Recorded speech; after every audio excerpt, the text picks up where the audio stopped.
Most folks in Eberron live their lives hoping to survive and protect the ones they care about the most. A few do that and more, trying to help those around them, even the ones they don't know. But only one group does all that when no one else can. The King's Citadel, the ones who do the job no one else can do.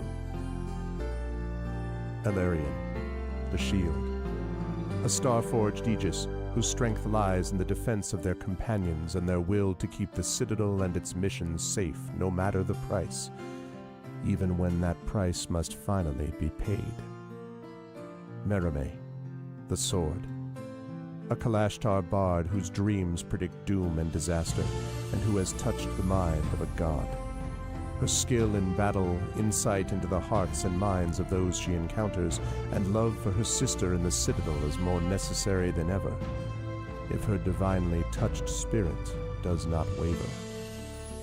Tantan, the Brain, a dragon-marked human artificer whose jovial demeanor conceals a deep curiosity, razor-sharp intellect, and long memory. He knows what he did for the last war, and he knows what it did to him. And now that he has returned to the site of it all, deep within the ruins of Seer, he knows how much worse the next war will be, unless he can stop it. Nisiana, the Heart, a dragon-marked halfling healer whose love for her sister is matched only by her desire to help and heal the members of the Citadel.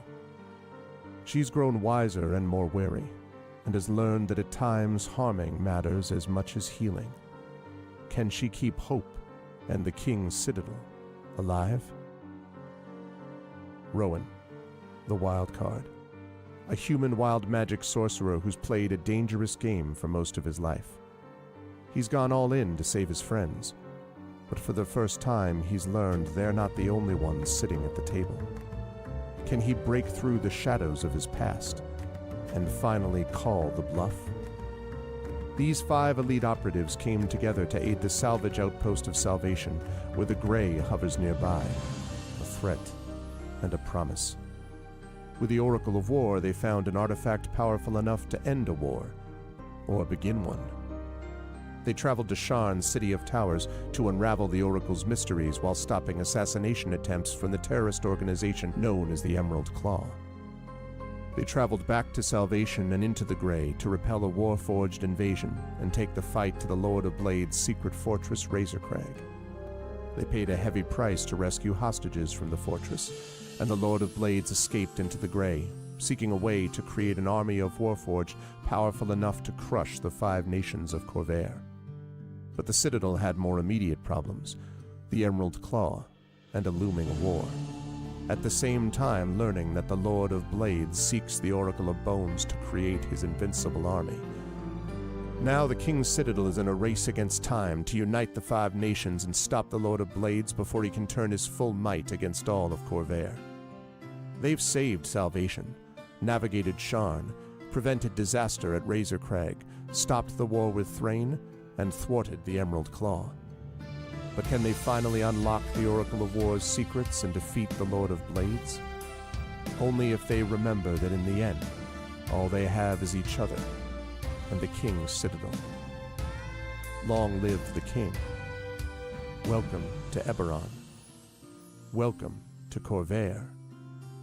Welcome to the final season of the Oracle of War. Yes, indeed. Welcome is the watchword. Welcome, everybody. It is a chilly night here in the Northeast.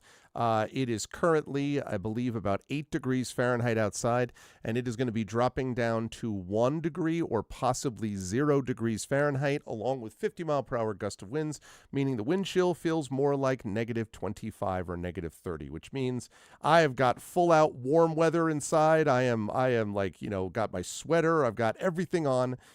because the house is doing its best, but there's only so much that it could theoretically do.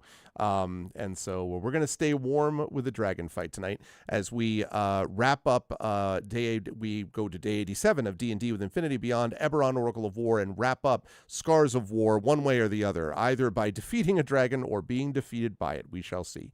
But before we get there, a couple of ways to support the channel. If you haven't done so already, please follow the channel. Please check out our YouTube with !ArvTube. First of all, subscribe, follow the channel. Check out our YouTube with !ArvTube. Please follow me over there. Subscriptions are free, but they really help us out. Discord is !ArvCord. You can hang out with the Arvanauts in between streams. Blue Sky is !ArvSky. Please follow me over there. And the website for all this is arvanelleron.com. Financially, !ArvShop.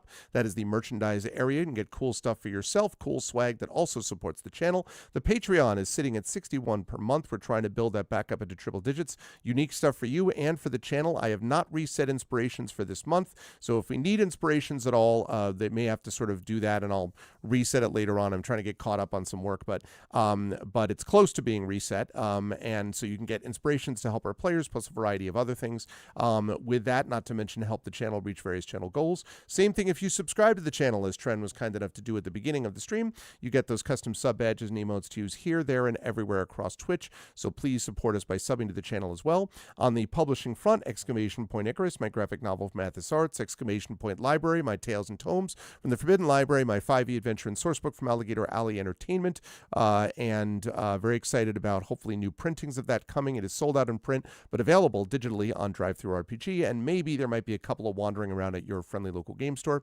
And Greyshade is my Greyshade IP, Greyshade Renegade Heretic, the Grey Assassin Trilogy, award-winning, critically acclaimed from Mathis Arts. You can get those at that link there. You can also get the first two audiobooks of Greyshade, done by our very own Tren Sparks, Greyshade and Renegade. Heretic, the final audiobook of that series, coming soon. Of course, you can also pre-order the tabletop role-playing game of Greyshade, coming at you soon as well. That is the tabletop role-playing game brought to you by Alligator Alley Entertainment and brought to you by Brandon O'Brien as the lead designer. So please support us with that. Hey, Illness and Shriffid, and hello to everyone who is here.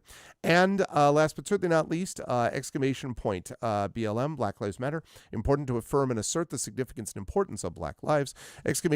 Help Now, the World Health Organization page on suicide prevention. Important to reach out to others when you need help and reach out to others when they need help as well. And Ukraine, Ukraine, to support the people of Ukraine as they fight back against an illegal and illegitimate war with bravery and courage, and send the message that we will do so for others in that situation in the future. Also, my best thanks and best thoughts and love and respect to the people of Minnesota, specifically Minneapolis, continuing to fight against federal occupation. Hang in there, and remember that we are with you, and we are so grateful that you are standing up and inspiring everyone else to do the same. With all of that said, just a quick note here about schedules. We've got this going on tonight. I do want to remind everybody that starting on Tuesday is the premiere. I'm very excited about this. The premiere of Dragonbane, our brand new campaign, which will be running on Tuesdays, a couple of Tuesdays per month. That is going to be starting this coming Tuesday, February 10th at noon Eastern. We have a new video, we've got new music, and of course we got new players, and it's even a new system. So we've got a lot of new going on. Please make sure to mark your calendars and join us for that if you possibly can. It would be lovely to see all of you there. And otherwise, then I've got more Breath of Fire 4 going on with GOG, Pen and Pixels GOG going on there as well. All right, but with all of that said, let me unmute myself so the folks know that we are ready to go. I apologize for anyone I interrupted because I couldn't hear them. And then I'm going to unmute them. And then last but certainly not least, I'm going to head over to reveal to you the crew. I am in my home base, albeit very cold outside, but this way I actually have functional internet, and look how great all the windows look, and it's just great. Although, in the end, the internet held in enough. It held out enough for us to be able to do it. So that was definitely good. But it's good to see everybody, and the crew is here and is feeling good about battling a dragon. They are ready to go. So I'm going to start with the gentleman at the bottom left of the screen, who you will see premiering his new character at Dragonbane on Tuesday, but now has got to be another kind of dragon Bane by defeating this dragon, apparently. And that, of course, is Trent Sparks. Good to see you, Trent. How's everything by you? I know that you were not quite, the weather is not exactly the same as what I'm dealing with here. Slightly warmer by a factor of multiples. How cold is it out by you now? Let me Roughly. check. Open this tab here and look, and it is currently in Fahrenheit. It is 61 degrees. In Celsius, it is 16. It just swapped the numbers back and forth. It's warmer than the 8 that it is outside where I am, so that's considerably warmer. How are you, Trent? It's miserable here. I hate it. I wish it was cold and rainy, and much like some other people in this call, we need water here. So that would be great. I was watching something recently where one of the characters was like, I've never seen snow. And I'm like, I'm getting to the point where I can't remember it. So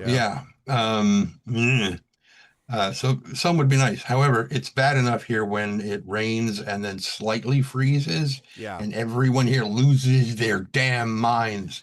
And you're just best staying inside until. I heard this, that in Virginia, by the way, sorry to interrupt, but exactly what you were talking about, in Virginia, because of the freezing that happened with this ice storm recently, there has been something on the order of 12,000 reported visits to doctors and fractures of bones and stuff like that because of how incredibly slippery it is and how not suited Virginia is to deal with that subject. Which, when I was down in Maryland for a conference this past week, it felt like that because they had the roads were plowed.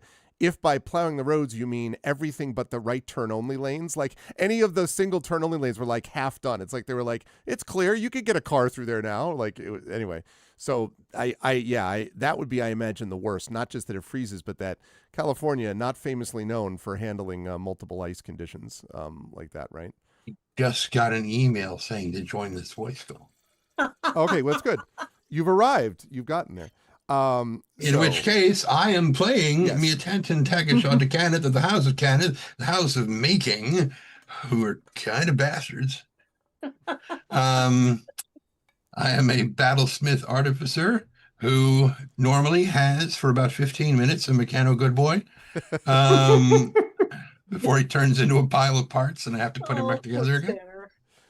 He is currently, you guessed it, a pile of parts that have been crushed flat over there somewhere. So sad. So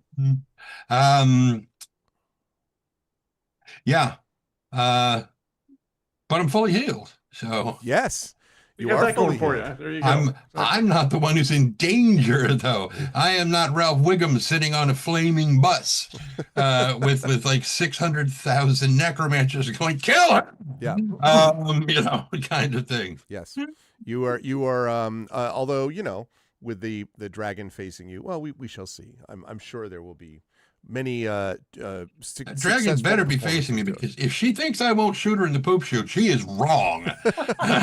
She's just going to keep firing over and over again at the exact same spot. I had a dream where I was standing on the head of the corpse of her head. It had been cut from her body. I was standing on top of it, firing magical bolt after magical bolt. It would just go in through the eye, into the brain, disappear, reappear on the bridge, fire again and again and again and again. And these guys were like, you can stop. Like, Yep. Just kept. How you really feel, Trent?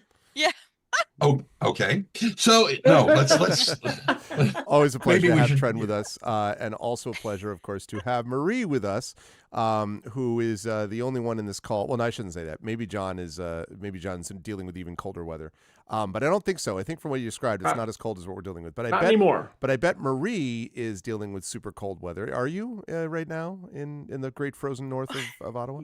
Yeah, we are, which is a little bit weird. So we're currently at I know we were minus 37 today, and minus 40 is where Fahrenheit and Celsius meet. Mm-hmm. And that, I think that was without windshield. But what's weird is that it's Winterlude here in Ottawa, so it's the big like winter festival. We have the longest natural skating rink in the world on the Rideau Canal. So everybody gets excited because it freezes, and then there's like ice sculptures, and you go around, you have hot chocolate, you look at all these wonderful ice sculptures and competition, and it's a lot of fun for people who like to be cold.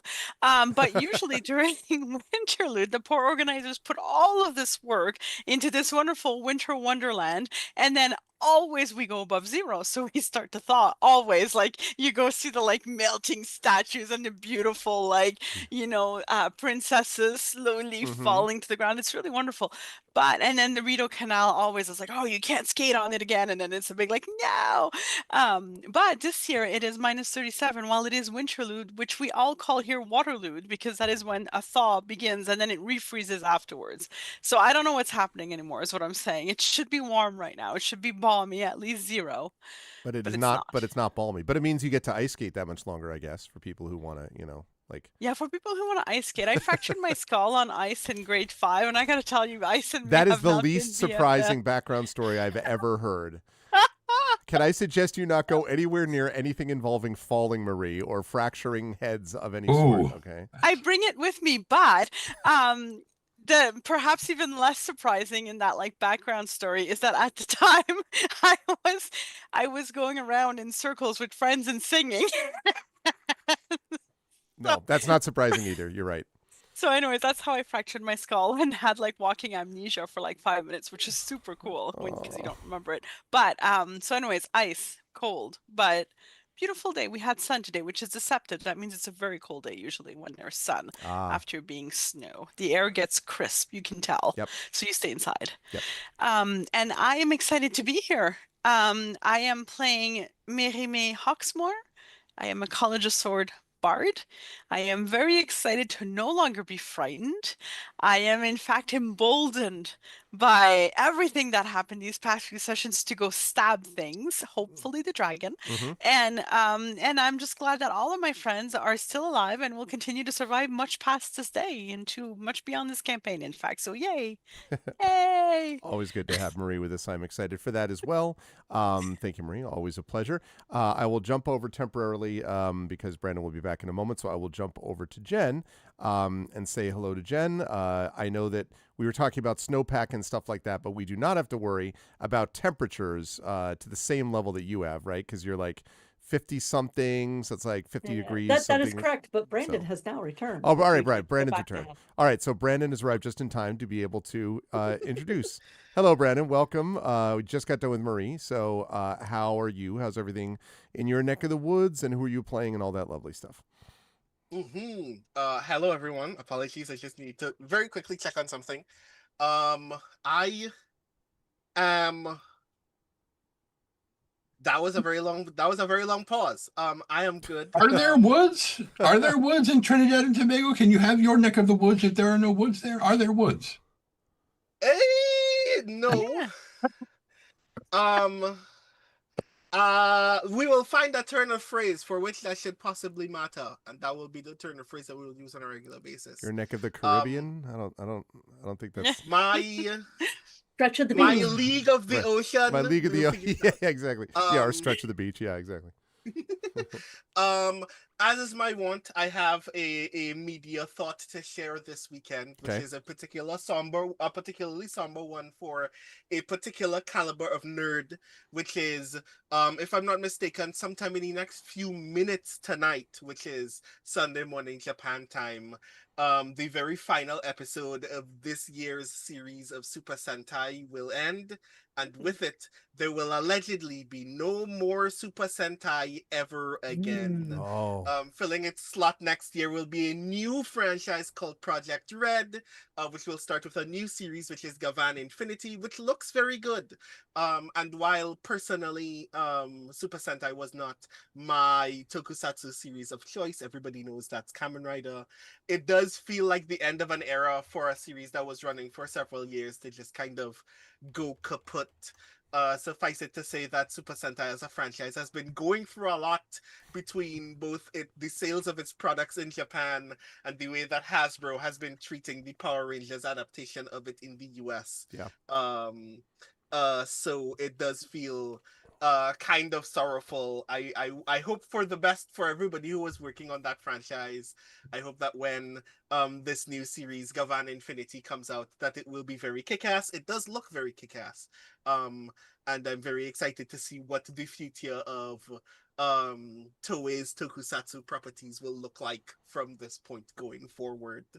Other than that, hi everybody, I'm Brandon O'Brien. I am a poet, writer, and game designer from Trinidad and Tobago, and tonight I will be playing Rowan Shallow, a wild magic sorcerer whose wild magic is gun, who is technically out of disintegrates at the moment. It's trying to hold out on potentially one last disintegrate, and otherwise has no idea how to be of potential value in a fight against a gold dragon. So we'll see how this one goes. Should be a good time. But at least everyone is healed, and that's, we'll always have that. We'll always have the healing. Mm-hmm. Will we? Yeah. Maybe not. Nothing like being in the middle of a fight and still being alive. That's right. I mean, that's exactly a refreshing change of pace for you.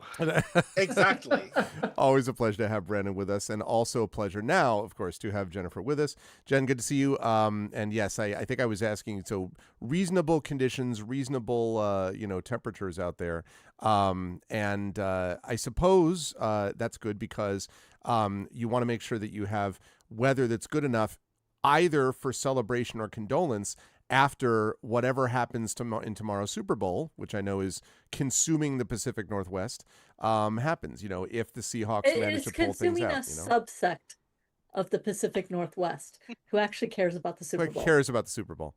It's decent, but I mean, they like Seattle Seahawks anyway, right? It's like, Yeah, well, I showed you that Instagram of who you should, So my clever girls, my dinosaurs, if you want to see my dinosaurs, go see my Instagram. I actually do have a Seahawks flag, which is currently over the largest T-Rex. See, there you go.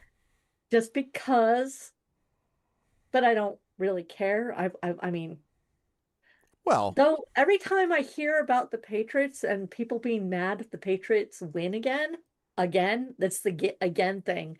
I'm like, well, I mean, I don't really care, but sure. I hope the Seahawks win. Agreed. That's where I am. Agreed. I since my wife is from Seattle, I will be rooting for the Seahawks since the Steelers didn't get there. And frankly, given the Patriots owner and exactly, that's where I am. Who owns which team and what do they actually stand for? Yeah. So and we're also along. I'm at 50 degrees currently. 50 degrees Fahrenheit or 10 degrees Celsius. Oh, summer day. Our snowpack on the Cascades, 80% of our snowpack is below 50% based on a 30-year average. Thank you, darling. And I have dinner. Lovely. Scrambled eggs. And it's not looking great for summer, but we do have a front coming in. So we've actually finally gotten rain. So maybe it's actually snowing in the passes. I don't know. Hoping for the best. I've been over the They're passes far more interested in the Olympics and the Super Bowl right now than telling me what the weather. Yeah. That's fair enough. A lot of the stuff. Sorry, Trent. Okay. All right. That's one thing that we don't have going for us right now. It's the fact that the Super Bowl is here. Oh, so, God. That's right. Yeah.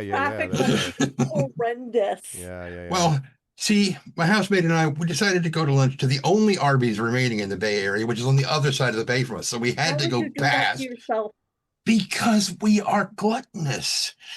And it's so horrible that it's sinfully okay. It's not sinfully good. It's just, and the cheese is like one electron short of a polymer. It's amazing. It's just Arby's, you say? Yes. We have an Arby's down the hill from us. I'll be there in 20 minutes. No. I have a guest room. For those of you who don't know, I did in fact live in the Bay Area for a good 12 years. So I'm actually very familiar where Tren lives. Let's see. I'm playing Nisiana DiGirasco, who apparently was the quintessential cleric in the last game. Yes, yes. Which allowed us all to be healed fully. Yep. I'm not sure I'm gonna let Halar rest yet because we've got work to do. Just gonna figure this out. We'll see how things go. I put the body in the We field also just for have you. an Aurelian Karnak right in front of us, so Mm-hmm. who is an ancient green dragon, or polymorphed into an ancient green dragon. Yes, although did I say Or ancient gold, sorry. gold dragon? I was gonna say, yeah, that's what I thought. Yeah. Okay, because again, Eberron, just for people who are confused about that, the whole chromatic versus metallic dragon thing is not a thing in Eberron. It just dragons, some good, some We're bad. equal opportunity dragons. Yeah. Very, Yeah. very broad I mean, based if dragons. she's not polymorphed, then we can use her bits for parts later if we survive, but If she is polymorph, I'd love to know how she got a bunch of legendary resistances. Anyway, carrying on. well, it's one of those things where I am and I am not looking forward to this fight. We're back to that. I had a great time and I hated every minute of it. That's where I think I am at this particular thing. But Nisiana di Jurasco, House of Healing, firm in her faith, and we are going to do everything we can to take this expletive person down. I have no doubt. I'm looking forward to seeing it happen. Pleasure to have Jen with us. Thank you, Jen. And of course, as always, a pleasure to have John with us as well. Good to see you, John Helfers. John is here and is ready to go with no Aegis, but hit points full and prepared to tank it up, so to speak. John, how are you feeling? How's everything going with you in your neck of the woods? And anything else you want to say about who you are playing today? Apparently, we're all giving the weather report here. It's a balmy 14 degrees. With an expected low of 1. So that's our expected. Kind of in the middle. Yeah. East Coast, you guys are getting pounded over there. Yeah. We had our bad stuff about a week and a half ago. It was brutal. So yeah. Yes, I am John Helfer. It's great to be here again, back-to-back sessions, since some GM keeps throwing all these bad guys at us. What was it? Construct? Colossus. Dragon. And generals are being destroyed. Halar's down. And it's just a whole big mess. Yes, and that's true. Thanks to a series of, actually, this is like one of the longest running combats I think we've ever done across 3 sessions. And my Aegis was taken away by a stupid gray battlefield thing. But we did get healed, which was good because I was down to 5 last time before that happened. And I was still going at the dragon, which may not have been my smartest decision. But I play Valerian, the Starforged Aegis, who now is back up to full and still charging, flying toward the dragon's head to smite her greatly. Because it's Aurelian Karnak, and by God, we all want to make sure she does not leave this battlefield in one piece. I want you all to know that when I am sitting this weekend or this rest this year on panels, and if there's a panel that's about how do you construct memorable characters, I'm going to use the example of how to get players to really, really, really hate a goddamn freaky character in 2 easy steps. Because man, is Aurelian as obnoxious as advertised. Trent, you had your hand raised. Sorry, what was up? The question for John. Did I see correctly that your nails are done? Oh, are they? Oh, Nice. My spouse has been very into nail polish recently, and so I sometimes get to be her test bed, which is kind of Very fun. cool. So, Very cool. Well, I love those colors. So yeah, they're pretty cool. She has some actually better ones I should really put on. There's some really ones that I actually like. My you could put a blue and green on. Exactly. I don't think we hated Strahd this much. Of course, Strahd was more like in the background, where Aurelian has been bugging us for the past 18 levels. Yes. And Strahd is more pitiable than Aurelian Karnak. This is true. This is vaguely, true. Although he's such a horrific. I mean, I said more. Yeah. But more pitiable-ish. Yeah. As someone whose character got into this session very late, I feel like y'all hate Aurelian Karnak more than you hate the Lord of Blades. That is definitely the case. Yeah. So as somebody that she has targeted personally multiple times, and I have the scars to prove it, and she has been very smug about things. Yes, she has earned our enmity. It's true. She is the smuggest of all smug dragons, and therefore, in accordance with that prophecy, let's get over to the map and let's get rolling here with our music here, our combat music. So, in our last session, As has been pointed out, this is a very long multi-session combat, as one might expect as we're closing in on the conclusion of Oracle of War. This is not the absolute conclusion, but it's very close. Thrilling we're almost there. climax. And so the party managed the King's Citadel, which is battling with the 5 armies to try to defeat the armies of the Lord of Blades. They managed in our last session to defeat the enormous and terrifying construct known as Karn Slayer, the Colossus. They brought down that Colossus, although it was, it was not an easy fight. But they managed to defeat the Colossus, which means that the 5 armies, tired troops, had cheered and celebrated their victory until betrayal, because a massive smoke and fire explosion went up at the base camp, and it turns out that multiple of the generals have been slain, and Hilar himself seems to be perhaps mortally wounded. We will find out if that is true. The party got back to discover that, and to discover the one that had been calling herself Narsi turns out to have been not that, but to have been apparently the disguised Arulin Karnak, who turned into her true form, that of a, and I quote from the stat block, gargantuan ancient gold dragon. So that is what we are facing, is a gargantuan ancient gold dragon. The other thing I wanted to point out is that somehow, presumably, Irulin had done this, known as Gorafel. Gorafel had apparently also turned several of the guards in the area to stone statues, and those stone statues had created multiple counter spells and were just sort of a general pain in the ass for this group, and all looked lost when both Rowan and Nisiana were taken down by the dragon's might. But in wandering in the gray mists of perhaps the land beyond, Nisiana spoke of truth and faith to Rowan. Rowan said that he believed in Nisiana as well. Nisiana and Rowan were brought back, and simultaneously everyone on the field of the party, so the 5 of the party members, sorry, not Spanner, but the 5 of the party members were healed to full strength, and the statues destroyed, and Gorafale weakened. Weakened is a relative term. By weakened, we mean now you might have a shot to actually maybe damage her. But was weakened. And so, as we begin what will be the final phase of this combat, one way or the other, and the final phase of Scars of War, we see that all of the members of the King's Citadel are at full health, but not, I emphasize not, at full spell slots. They are whatever their spell slots were before. Alarian, the Aegis, is at 0, so Alarian's going to have to do this just the old-fashioned way with hit points. And most of the party is down to none or 1 hero point. Nisiana has 1, Alarian has none, Merime has none, Tantan has 1, and Rowan has 1. As Marie pointed out before we began, Merime used her hero point to narrowly miss not being frightened. So that was so close. It was so close. So here we go. So the battle is commenced against the dragon. So we move to the top of the round. We're going to pick up right where we left off. And Gorafale goes first, because that was the initiative roll that Gorafale had.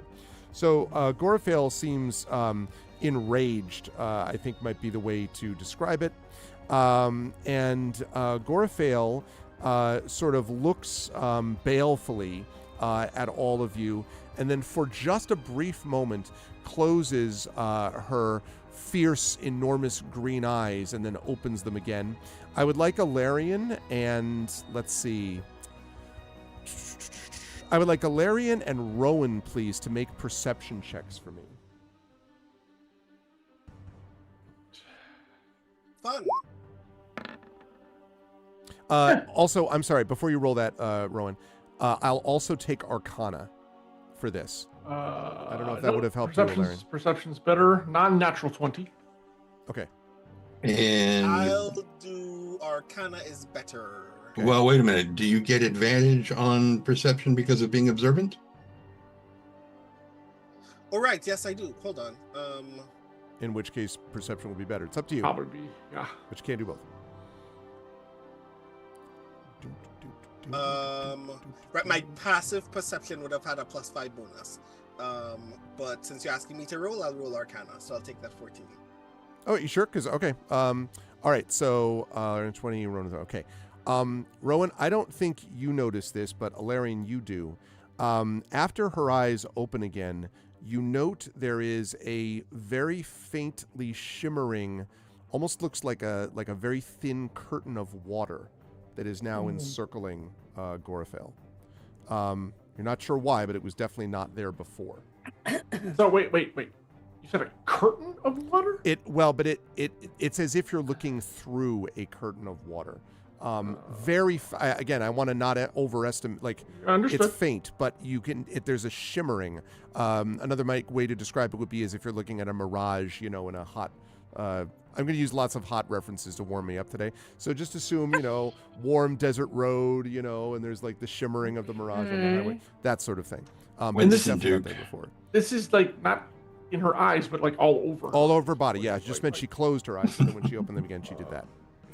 Doing displacement or some blur or some shit. Okay, all right, fine. Okay. I like the image of Valerian completely out of character doing that. What is this shit? Like, is this some like, No, man. Okay, so All right. that's all the first thing. The second thing is that she rears back her head, and then this gold gas in a 90-foot cone exhales from her. I need all of you to make strength saving throws for me, please. Is this something breathable? It is. Is it breathable? I mean, do you no, have to breathe it you would for be it to affected affect you? regardless. No, Oh, this is okay. it. Yeah. Strength saving throw, you said. Yes. Please. Yes. Ooh. Mermaid I'm with going 12. to use the Wow. inspiration that I have. I think Okay. I'm gonna believe in myself. Okay. You should do that. Seems reasonable. I'm gonna believe in myself because that was really, really bad. Okay, so It's 20. okay. So was mine. So 22, That was still Mermaid. really, really bad. Okay, Mermaid's got a 22, I think I saw. Yeah, 22 with my inspiration that I used. All right, Alarian has a 21. 21. Let's see. Tanton has a 5. 5. Nisiana has a 9, and Rowan has a Shit. 0. Wow! If this makes you feel No, any better, Rowan has a 5 and still owes you a wild magic surge now. Oh, Which because is you not did- as helpful. you Tides of Oh. I Chaos Tides or of something? Chaos, yeah. Oh, okay. Mhm. Yeah, well, if it makes you feel any better, none of you made the save. Oh my god. That does not, in fact, make us feel better. Just to be clear. You can give me the Mind wild you- magic surge. Mind you, Ilarion just rolled what? 21. still- Well, Mermaid had rolled a 22. 22. I think we need to make it like a 25. All of you who failed the save suddenly feel as if everything is sort of weighing you down. You feel almost like Alarian, your star sword feels like slightly heavier in your hand. You were all weakened, and the effect on this is that you will have disadvantage on any strength-based attack rolls or checks or saving throws for 1 minute. Now, the good news is that you can repeat this save on your turn. The bad news is, remember when I said you have disadvantage on strength saving throws for 1 minute? That's the scenario we're looking at. So you have been hit with weakening breath. And Yay, dexterity weapon. Yay. I was gonna say, yeah, that's fine. You just all that sort of thing. Hi, Prince Justin. Hello from Chicago and Capricorn. Oh yeah, temperature 21 Fahrenheit. Yeah, everyone is reporting in with how cold everything is. Really? Only 21 in Chicago? 21 that Fahrenheit, seems- Chicago. That seems surprising to me. I would have thought lake effect would make it a lot worse. The Yeah. weirdest thing yesterday was that Seattle was warmer than Arkansas yesterday. Yeah, very strange. And I hope you're having a good time, Prince Justin. Good to see meanwhile, you. I'm here like, y'all call this warm? I know. Glad to have you here, Prince Justin. It's good to see you, and I hope everything's going well. I saw that your picture had been posted backing the Worldcon in Edmonton bid. I'm certainly in favor of that, so I hope that all is gone well with the bid support so far. And don't forget, everybody, later this month, Prince Justin's The 13th Icon begins, featuring an all-star cast of our very own Triffity Metz and Mur Lafferty and Darcy Little Badger and Kathleen DeVere from Canada's Loading Ready Run. So I am very excited for that. It's going to be an awesome campaign. Okay, so, so weakens you. And then for the final trick, 1 action, 2 actions. Oh no, because, never mind. Did cast a spell and get weakening breath. So that'll be enough for the non-legendary actions of this round. Okay, Nisiana, you are up next. And you can see you feel weaker than before. Yeah, well, you know what? I think Aura of Life is a good thing to do right now. Because I don't have that up, so I need that up. Seems reasonable. All right. I will. Oh man, I'm starting to get a little low on spells. At least the middle level spells. The middle level spells. I'm struggling a bit with just these spells. I have a bunch of low level spells, and I have a couple of really high level spells, but I've been using the ones in the middle a lot. Mm-hmm. So yeah. Better than that. I think it's probably like that. Oops, nope, not the dragon. Not moving the dragon. I'm moving this. Okay. Right. Lovely. So that's basically what I do. If you do want to move the dragon to a part of the map where it has less hit points, that would be really nice. Yeah, it says, the hell with it. I'm opening up an ice cream shop, and flies away. No, that doesn't happen. Okay, so you cast Aura of Life. What next, Nisiana? You know what? I think I'm going to... Oh, my God. The new Zoom is just killing my system. I don't think I'm moving. You're moving on our side. I mean... Okay, no, it's like, I don't think my character is going to move from her spot. Okay, cool. Because you haven't put Halar's body on the playing field. No, it is. It's behind the dragon. No, it's under her tail. Wait, is Yeah. it? Yes. Yep. Yeah. It's put it on behind there. her. Oh, don't you balls and strikes me, man. Lay! That's what the dragon does. I am absolutely positively confident that there was no statue anywhere near his tail when this happened. But that's where Halar is. Yeah, no, the statue for sure, but those things are not necessarily related. Hi, Drew. Also, now that I think about it, Brandon, we had you rolled a 7. Okay, so that was the Tides of Chaos. Okay. So yeah, so you want to stay where you are, Nisiana? I am staying where I currently am. Okay. Wait, do I have everybody in frame? I do. Okay. Yes, I'm staying where I am. Actually, if I move up a little, can I get Halar into my... You'd have to move into melee range. Yep. Yeah. That might not be a great idea. You know what? I have Resurrection. I don't think you'd get him. Well, you might. I have True Resurrection. I will, if we survive this. Mm-hmm. Otherwise, I will say hello to him in the afterlife. Hello to Halar. Okay. All right, Nisiana, good stuff. Important to get the Aura of Life up for sure. Okay. That's going to lead us to and then, sorry, legendary action. Let's see. What are they going to do? I think. Yeah, Gorfel's going to make a tail attack on you, Alarian, as the legendary action.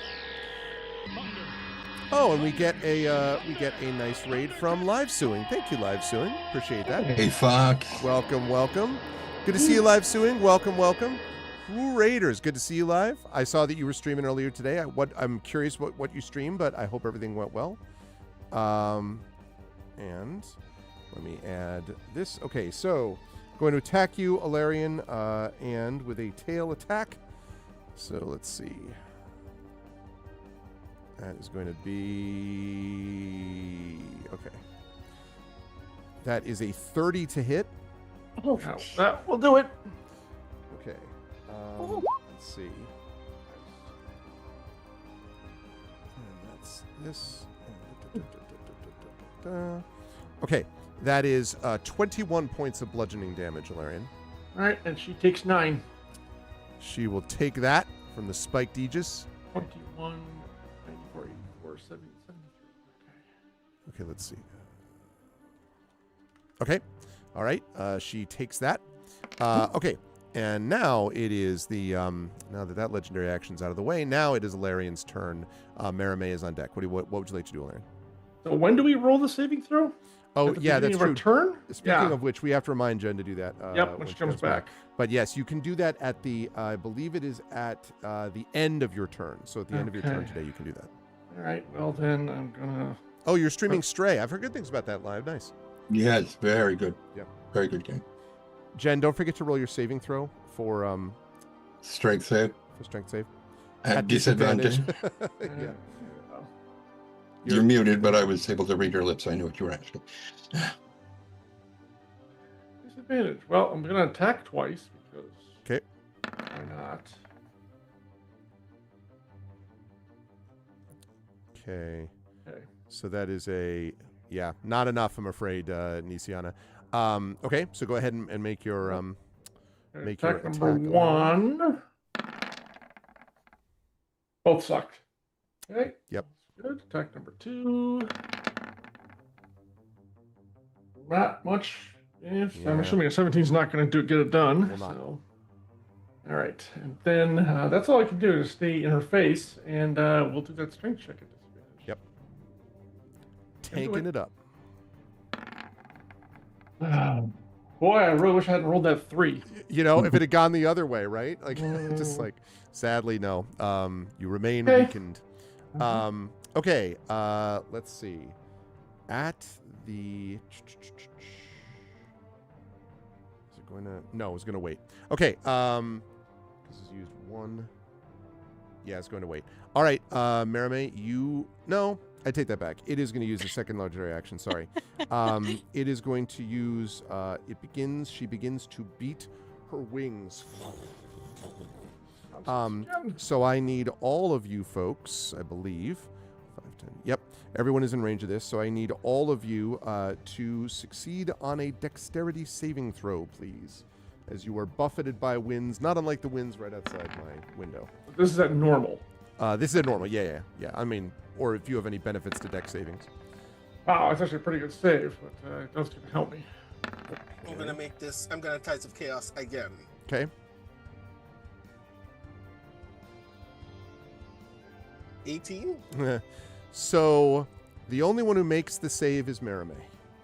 Must stab. I'm very excited for you to narrate how you make this save in a minute, Merime. But so you are not going to take any damage from this. The rest of you, though, are going to take. Let's see, a grand total of 17 points of bludgeoning damage. Whoops. Sorry. So I think that's 138 for Nisiana, I think. Yeah. And then we've got, what did I say, 17? Then we've got Alarian, 63. So 156. Yep. You are not knocked prone, though, Alarian, just so you know. Right. But Nisiana is knocked prone. Merime is not affected. Tantin, you were down to 127, I think. Yeah. And you are also knocked prone. And Rowan, you are at, I guess that would be 85, if I'm counting that properly. And also knocked prone. And 75? 85, because 102, you were at 102 minus 17. Mm-hmm. 92 minus 7 is 85, I believe. So My math is bad. that's fine. Okay, so give me your Tides of Chaos, your Wild Magic Surge roll, and then we'll come... I did. It was the 7. Oh, it was the 7. Okay, never mind. No, wait. No, for this latest one, because didn't you Tides... Oh, you Tides... You got the same one again. Yeah. Okay. It's like, wait, I saw this already. Yeah, okay, gotcha. Sorry. Right. So, Merime, you, however, make that move. So, make that save. I want to know what that's like, because I'm assuming you're charging to attack or something. But what does it look like when you make the save against this buffeted wind, or this wind buffeting you? Well, first of all, quite brilliant, because my shimmering silver hair and ribbons flow backwards, but I crouch a bit and I manage to get my rapier into the ground to hold me up. Oh, and nice. then as soon as it ends, I go running towards it and I put my hand over my weapon and run it alongside it, casting Holy Weapon, which gives me an extra 2d8 radiant damage when I hit. I do that as a bonus action, and then I go to stab it because it's my turn, right? Yes, but before you do all of that... But I really want to do it all. Oh, no. You're going to be able to do a lot of it. But what level is this spell, Holy Weapon? Yeah, and I know it's a 4, level 4. Okay. Yeah, it's a level 4. So, let's see. Does it work? I need you to make, then, an ability check. Gorafel is attempting to counter this. Okay. So I would like you to make an ability check using charisma, I assume. And we're looking for a DC of, this would be 14. Oh, I have to do that. Never mind. I'm making it, not you. Sorry. Okay, so you're like, I don't roll anything. Nope. You're just Nope, because it's 4th level, which means the DC I have to hit is 10 plus 4.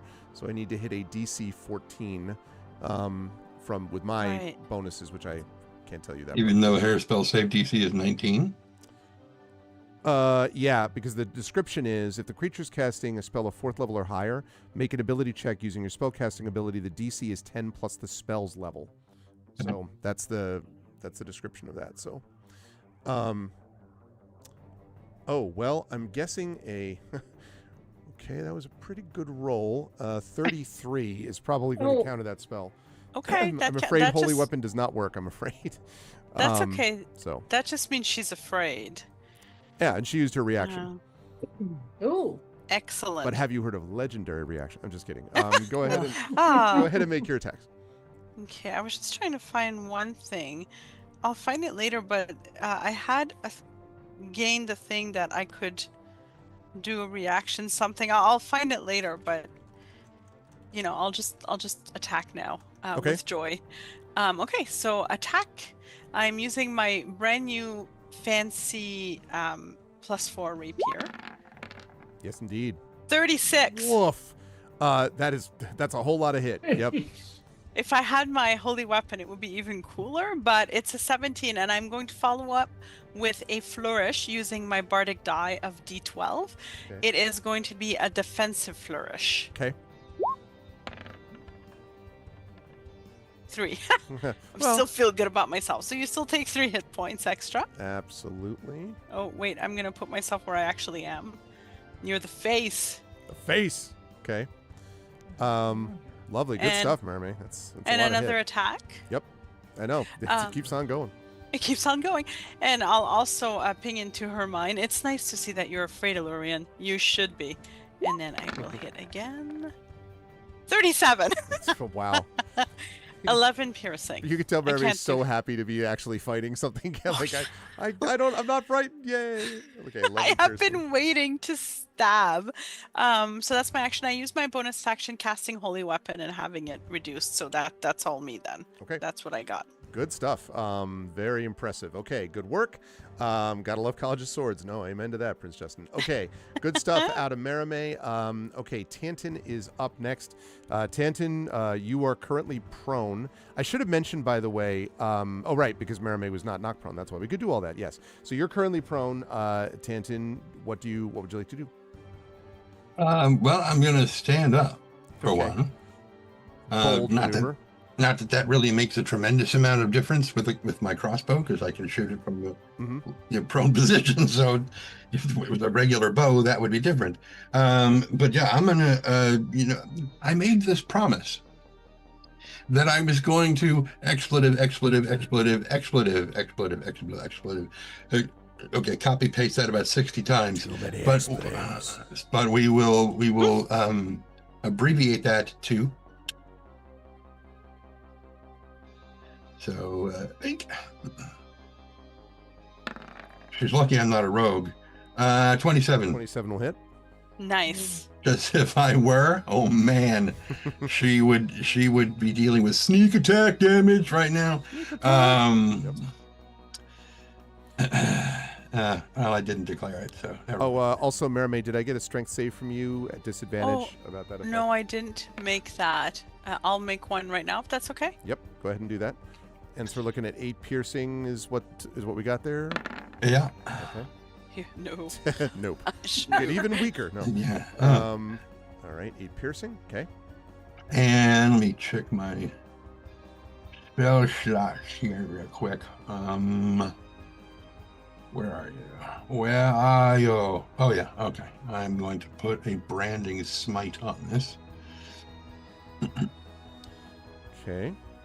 While Tantin is doing that, just a quick question. Nobody has the legacy event Death is a Door, do they? Hold on. I don't think any of you do, but I wanted to A double check. door? Never don't recall that one. No, I don't think so. Okay. No, the only one that has death in it is not this time death. Yeah, okay. That's fine.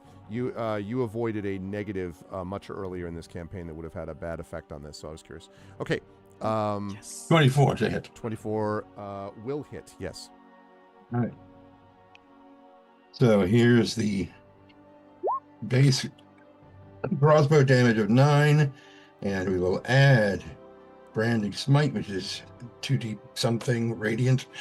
That's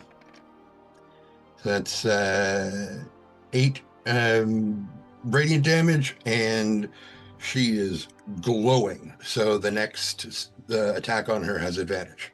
Okay. Nice. So 17 total points of damage as well in that, looks like.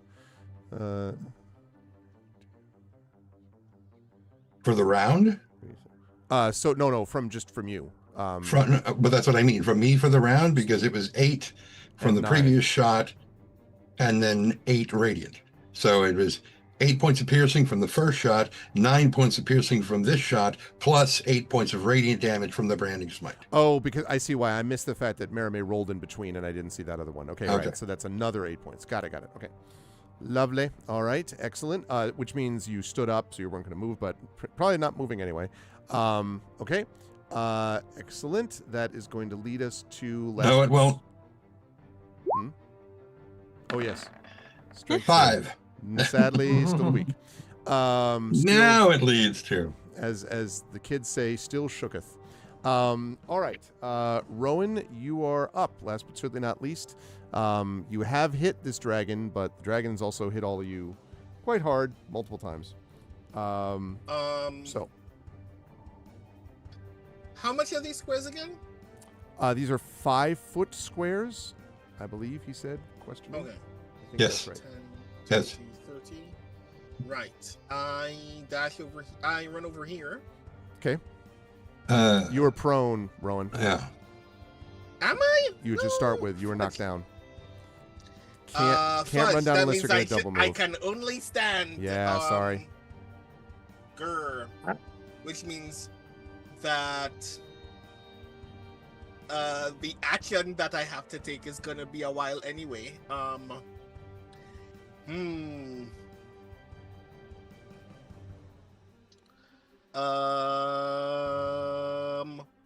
Aha. I know how to solve this problem. Rowan said, looking to cause problems. You would never. Right? That was a lie. I still have... Don't I? Right. I spend 2 sorcery points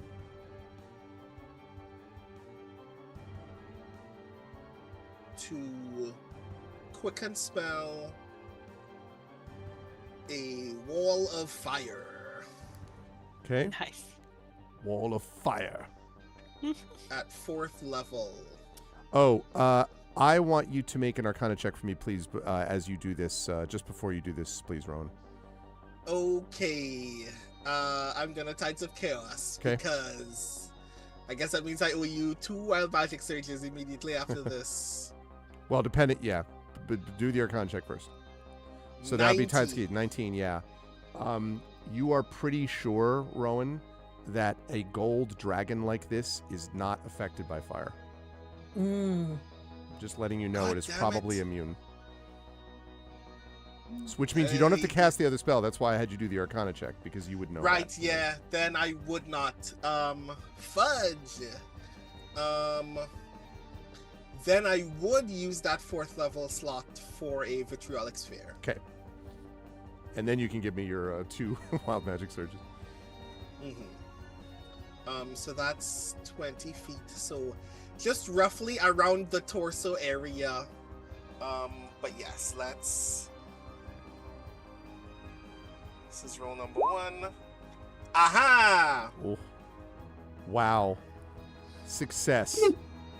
Oh dear. Amazing. This is Oh what dear. We this is what we had we're one in hoping like for. 17 levels and then like 2 in the last like 2 months. Like it's amazing. Fortunately, none of us are standing right next to. Oh, I mean, you're not standing right next to me. You're lying prone right next to me. no, I'm standing up. For those of you listening at home or not watching the video, we just had a 1. Therefore, wild magic surge. Okay. So, I'm still prone, just Burrowing into the earth. Like I So want how to many go. zeros are in 10,000 again? Well, I Aha. actually, so I'm doing 4. I'm doing one that's I'm going to do one that's a little bit different this time because Okay. I prefer to use the one that I actually have a PDF for. So, Mhm. oh wait, it is that one though. It's the same one. No? So yes, it Yeah, that's is. It is a Lieberman's, total yeah. of 10,000, Mhm. 10,000 effects. So I guess you Right. need to roll 10,000 sided die twice, basically. Oh my Mhm. god. Critical fail. Somehow axe to the back. Wild magic. Right. So, either 7682 or 2404. Oh my god, I'm so excited. But I get to choose. Either 7682. Okay. Okay. What? All right. Is that a gasp? This is I- this is very cool. I want to see it happen in game gasp, or is that a this ruins Rowan's chances of winning this fight gasp? No. Okay. So the first one, so 2404 is caster's arms elongate like those of an ape. Which I was just thinking about your gun becoming like a long bore rifle now, like, you know, like like a sniper rifle. I was like, wow. But that's No, but then that would make EFT a cannon. yes, it would be. But the other one, I have to figure out how to you know what? I It want to is- hear it is it what at it least. is. Let's No, it is let's what know what it is what it is. I need you to roll a d4 and then I'll explain what this thing does if you choose it. Oh boy. Okay. So you So have this gorilla is- arms This and D4 is just to learn what the thing is. Oh my god, another one. This So you D4 have is just to 4 other members in your party.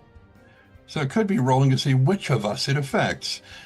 No. true. Oh, I'm The just saying could. targets. So because you were casting Vitriolic Sphere, so this was on that. Mhm. So the target was Gorafale.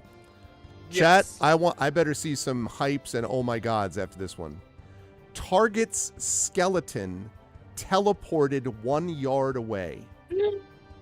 So what Wait, that what? tells me, that's what I was saying. So what that tells me is that basically rips part of the skeleton out of Gorafale's body. Now, that's not, before everyone goes, the fight's over. It's not over. It's going to do a hell of a lot of damage, and it's going to be very Elden Ring monster going forward. I'm letting you know that this is phase 2. Right, Light and Passion. That was my reaction. That's why I was like, what the frick? So, yes. So if you choose that, just like, I have a feeling he's going to choose that, but that's just me. I mean, So, love that idea. so while I am in love with the idea of forcing the GM to rule on whether my mechanical arm elongating like an ape's makes it a cannon when I activate Eberron's fighting tongue, knowing that we have already established that this does damage makes this more valuable than the alternative. I We would just agree. need to discover, like, what is the rule on how much damage does it cost to have your skeleton ripped out of your body? Does it just lose half HP? well, and there's another Which part? there's another also factor I mean, too. where does the skeleton eject from? Affects the globe. Globe only affects spells. Okay, so here's the deal. The shimmering that Alarian saw, and you would know this, Rowan, from the vitriolic sphere. What level is the vitriolic sphere? 4th. So the vitriolic sphere impacts harmlessly on the previously mentioned shimmering like thing, because Gorafale cast Globe of Invulnerability on herself, which is how you all know, and you know that because the vitriolic sphere just hit it and it didn't work because Globe of Invulnerability. What I'm trying to figure out is, does a Globe of Invulnerability cancel out a wild magic surge? I don't think so, because I think a wild magic surge is higher level than that. It's kind of unusual. It's like I don't think it does it, but I will admit, frankly, I have never been asked to adjudicate whether a wild magic surge is canceled by a globe of invulnerability, preventing a dragon skeleton from being ripped a yard out of its body. This is very new to me, I must admit. So I'm tempted to say that I think it's stronger than this. I think the wild magic surge is that strong. So I would say that it is going to override the globe of invulnerability. However, the damage is another matter. So, jeez. For those of you who are wondering what this would look like, there's an infomercial for one of those as seen on TV things called the Wonder Boner, where it's something to remove the skeleton from a fish that you're going to cook. And that's not what it's called. That is what it's called. That is what it's called.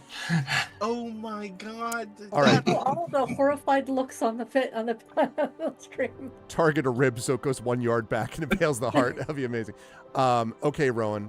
I would like you to roll 20d10, please. Oh my God. Nice. I mean, I don't know. I feel like ripping a skeleton out of a body is going to do a lot of damage. It's going to hurt a lot. Yes.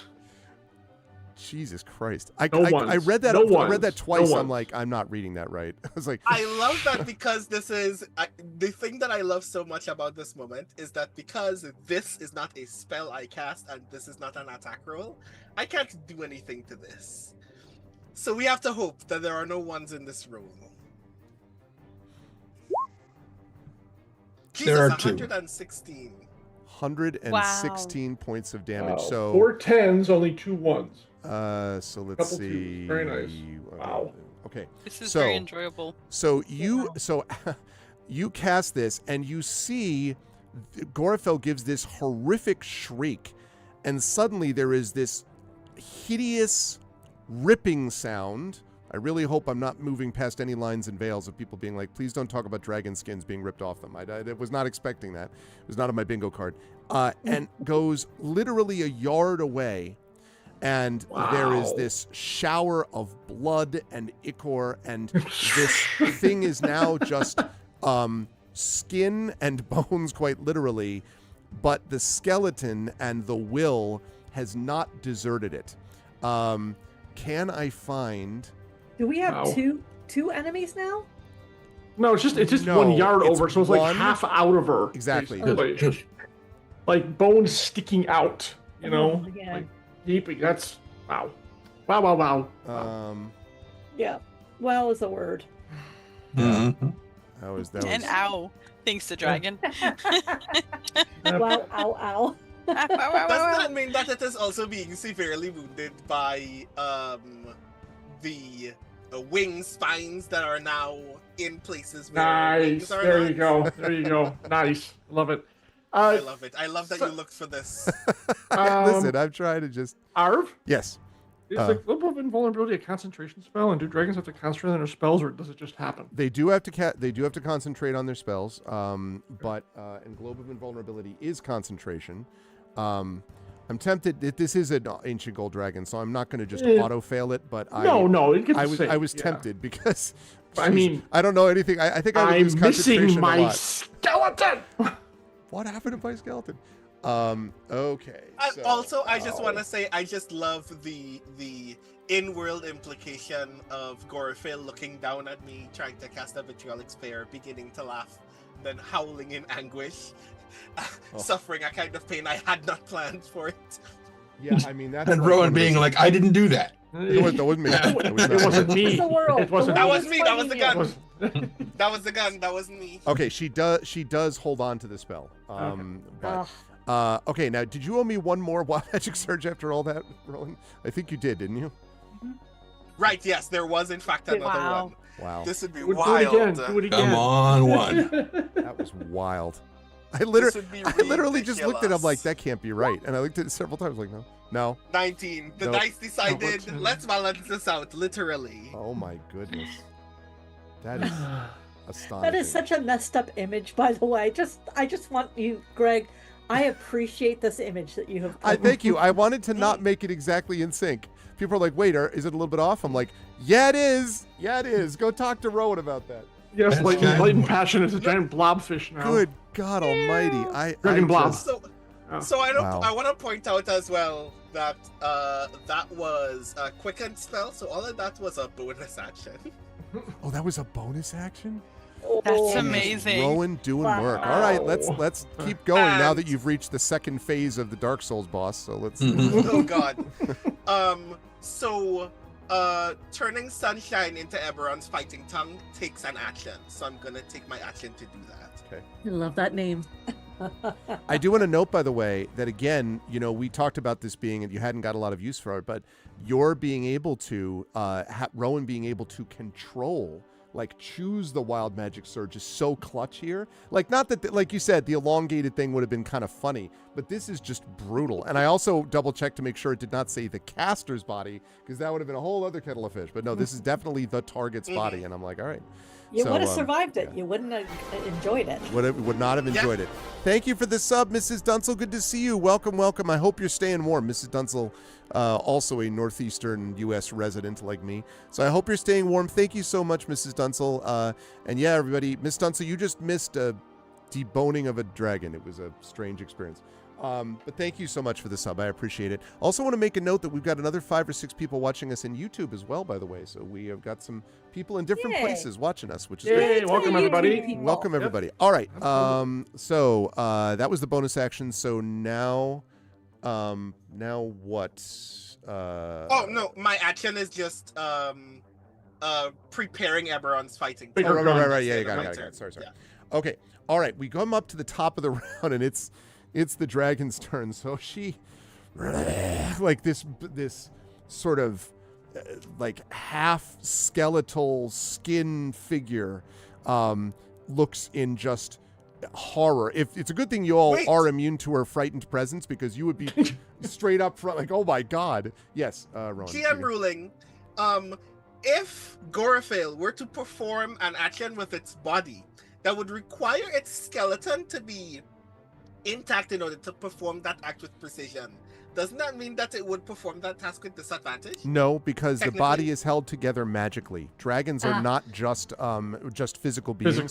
They are literally combined with their magical impulses. I guess I was essence. also wondering if she was still flying at that time. That would have been. I thought about that too, but again, if this were like, I don't know, the spider or the colossus, or there were a lot of things that could have had an effect that would have done that. This is one of the few that wouldn't, because of its extraordinary magic.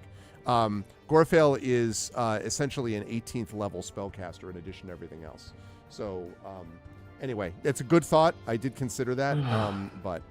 Okay. So, all right. Well, first of all, do we get any breath weapon recharges? Might want to do that. Let's carry the 1. Okay. Trying to ignite it. Flick. Yeah. Brandon, did you do your thing on whether or not you got your strength back? Oh, thank you for the reminder. Yeah. Strength save. Right. Yes. I At disadvantage. Disadvantage. Yeah. I know. It's the Oh, thank you, Hellness. 5 tier 1 sub gift. Oh, wait a minute. More than that. Did I miss this the first time? 1, 2, 3, 4, 5, 6, 7. Oh, there were the 5. So 5 tier 1 gift subs. Thank you, Hillness. And by the way, everyone, because Hillness has been sharing this, I think, in Discord and in chat, Hillness has been doing tremendous work health-wise in both losing weight and being incredibly healthy and exercise healthy. You should see the before-after pictures and stuff like that. So I'm really proud of Hillness and really happy that he's doing super well with all of it. So good job, man. Outstanding. Yeah. So, and again, this is not talking out of school because he's been sharing it in the Discord as well. So thanks, Hillness. Appreciate it, man. Also, he shared a picture with me today of the Energy Ranger from Dungeons & Dragons 80s cartoon. So automatically I was Hank? happy. Yeah. The best freaking energy bow. Okay. Yeah, Hank is awesome. Closing in on 70 pounds lost since Gen Con. Wow. So that's Well awesome, done. Hillness. Seriously. Is that now? I would ask, is that just lost, or is that lost and or converted? Because if you're adding muscle mass as well, then you're converting. He's now some of it. Schwarzenegger, is what we're saying. Right. Hello. Okay. Where was I? So the thing with that, carry the one. You were just saying that Gorville died. Strength save. No, I did not say that. The strength save did Pretty not sure work you for did. Rowan. Good try. Okay, what I was going to say was that the Gorafale, in this horrible sort of like gesture, lowers her. Oh my God! Shadowed Mage suddenly gifts 5 tier 1 subs. Thank you. What's going on with all this? Thank you. I'm grateful. Thank you. Thank you. Thank you to You get a sub. So welcome, first of all, to Talk Nerdy to Me. I love that, by the way. Friend of That the is true. Fiend, Nerd Witch, Lego Freak, of course, longtime viewer mod of this channel. And then Shadow Mage gave one to Drew, Undersquirrel, I know Undersquirrel, Baron Valor, what's up, Baron Valor, Mythical Turian, and DeCeCe.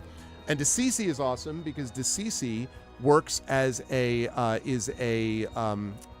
psychiatrist working in Malaysia, and has done so in a clinic and has done amazing work despite being overworked, and has done awesome stuff. Shared on the channel recently that helped a person, a kid who had come in with playing something like 12 or 13 hours of video games a day.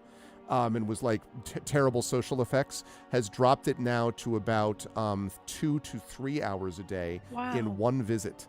So is making profound effects. So I'm calling it out because I admire medical professionals and my wife is a therapist, so I'm very impressed with any like super mental health stuff like that. So thank you to DeCeCe, and thank you to everybody, and thank you so much to the gifted subs, everybody.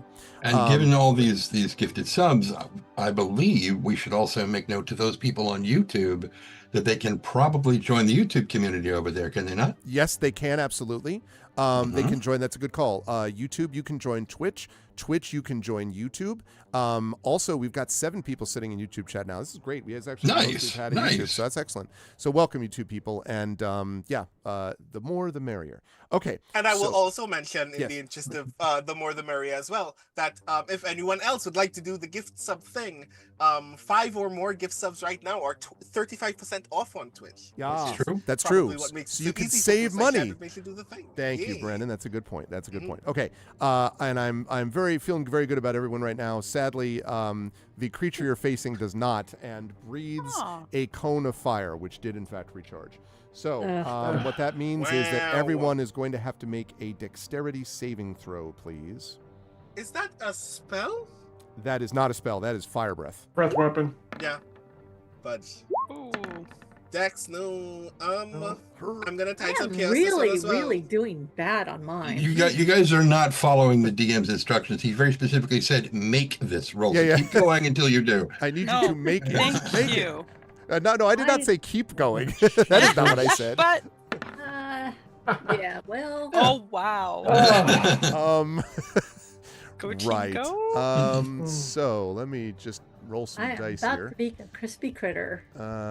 Okay, so. Okay, all of you are going to take 76 points of fire Ooh. damage. Gotta get the calculator out for that one. Mhm. Ow. 76 points of damage. So, Yeah. Nisiana, that 62. is 62.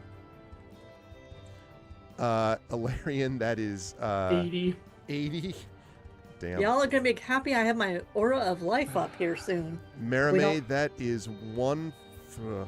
134, yeah. Yeah. Let's see. Tanton, that is 40 something, I believe. No. Oh, we're going to make you do this. Let's see. 127, 50 minus 6. 44 is what you should have. You're at 44? And Rowan is at 7. Oh, shit. Okay. Yeah. It's fun. Ugh. I was like, it's gonna make everyone feel so good to know that I am at a single digit.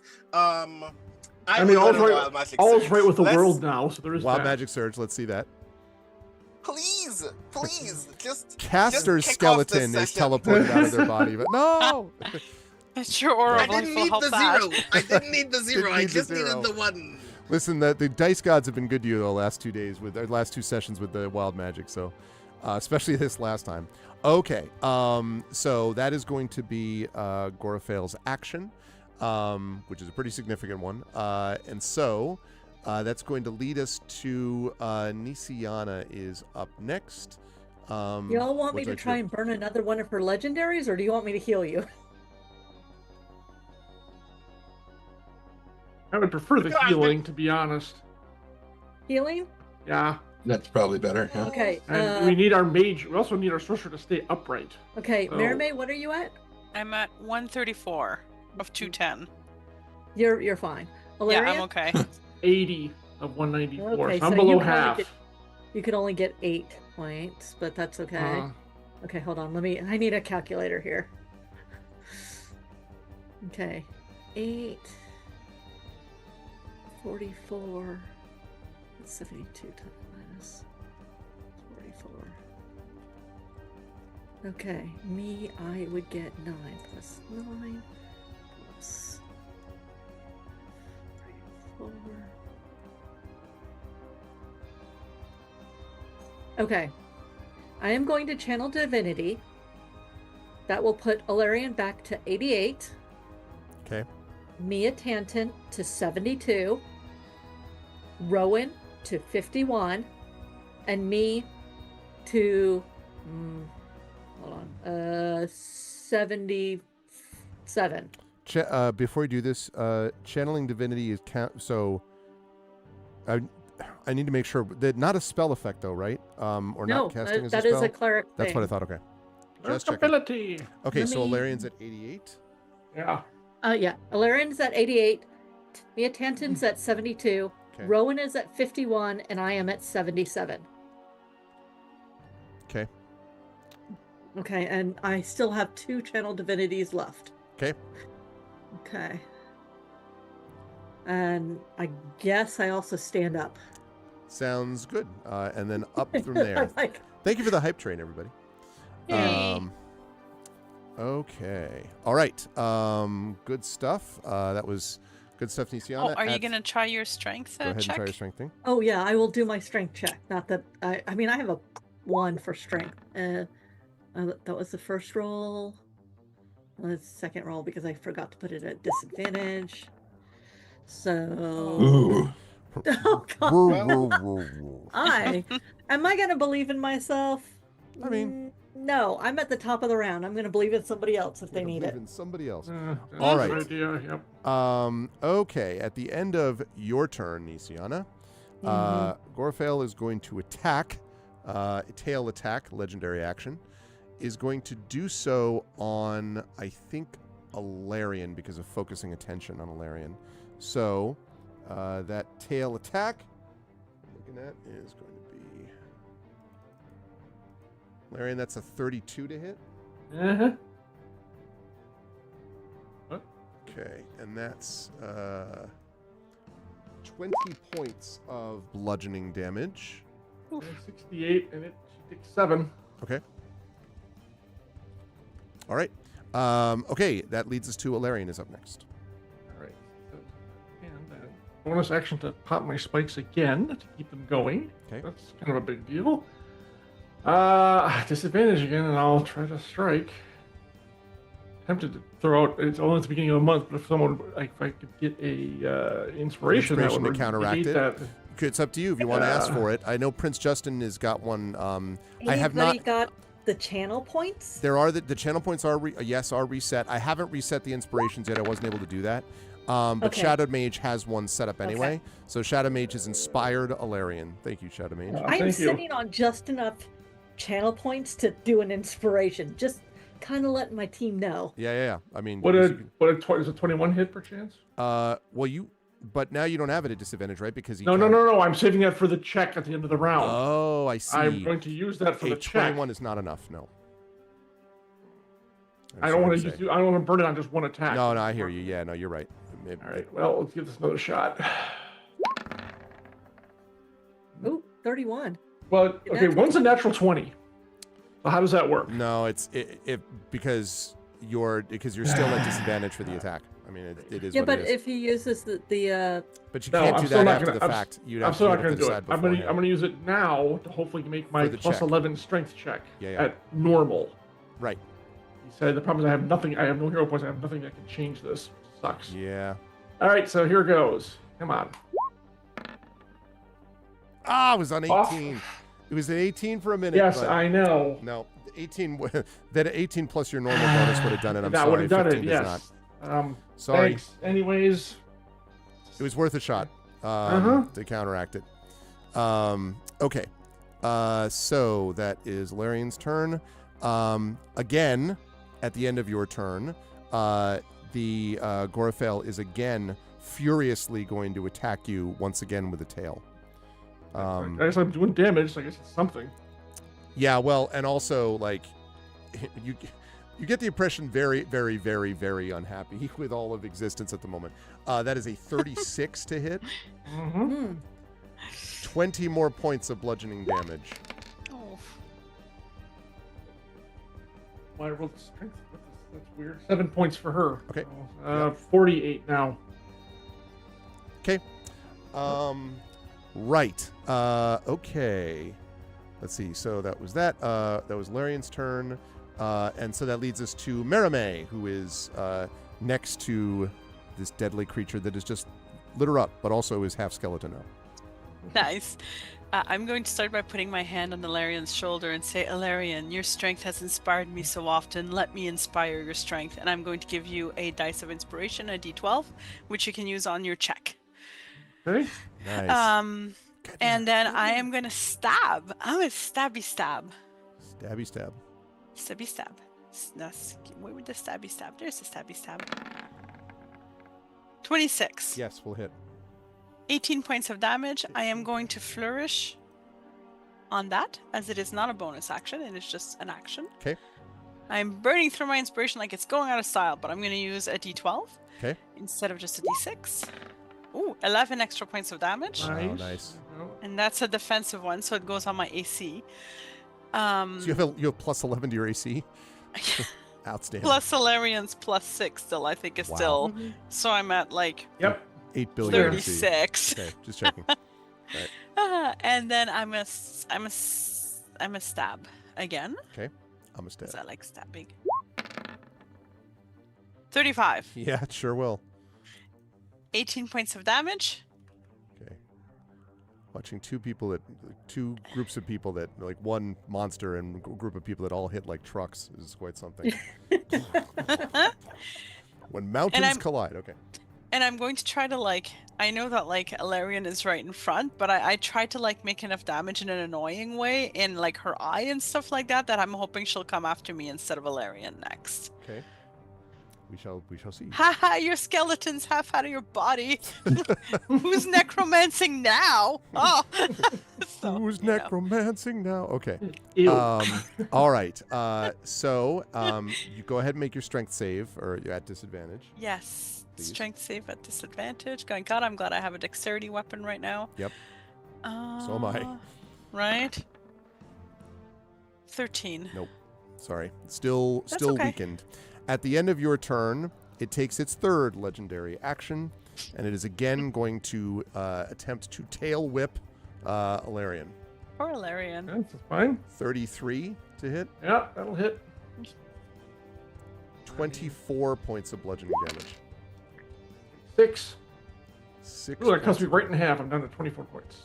Just and again, the sound of the tail, like slam, like is not fun. It is. Yeah, they're very much not happy about any of that. All right, good stuff, Mermaid. I assume you're staying where you are. Yes, okay. I am. Then that leads us to Tantin is up next with Rowan on deck. Tantin, what would you like to do? So Tantin is like watching all this stuff that's going on as he's got 2 heads to shoot at. Yeah. Bouncing off that.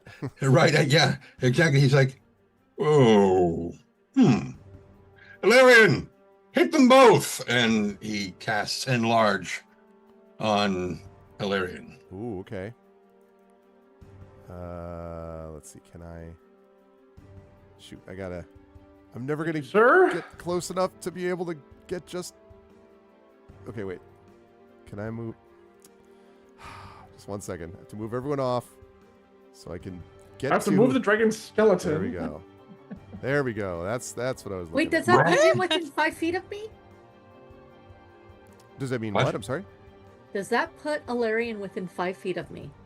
He was within 5 feet anyway, wasn't he? No, I'm he's sorry. I was he's looking 10 at. feet, he's No. 10 No, feet away. sorry. I was looking at. I would say no. I would say Never mind. he's like this. I'm not trying to be annoying about it, Nisiana, but that's how it would Yeah. look like. No, I don't it's get okay. that It's bit. okay. It's okay. Yeah. I'm still looking. Yeah. Okay, so you were enlarged. Thank you. Okay. And And then what? and Tanton is going to move because that we're all clustered up. It's like one bullet could get all of us. Mhm. He's going to move his 30 feet over to here so that he is partially occluded by this one tent that didn't catch on fire. Yeah. So it must be made of asbestos, Exactly. which is so good to breathe. I was gonna say he says he moves over still with fire, like slightly. Right, patted on his cloak and still everything. smoking his leather armor. You know, perhaps. Yeah. Okay, good stuff, Tanton. That is going to lead us to Rowan. Rowan, you felt better, but you're not dead. So it's your turn. What do you want to do? Always a sign of grace that I am still not dead. I come over here. There is no useful spell that I can do at this moment. Tanton is like, I'm trying to spread us out. I'm sticking right close to you. No. Well, you could use your wall of fire in the tent and see if it really is asbestos. I mean, you could. Right, yeah. Oh God.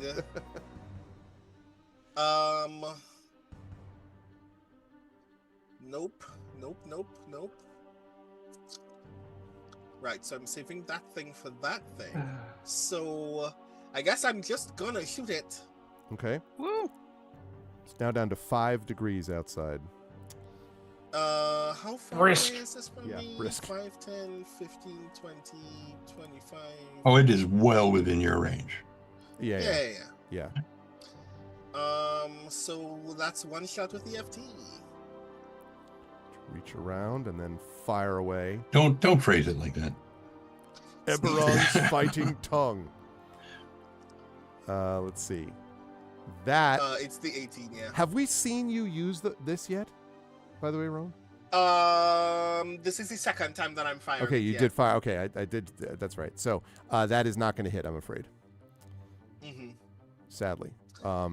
Yeah. Hilarion hears a shot go off over her shoulder, and Everyone hears that shot. that's true. It's just a.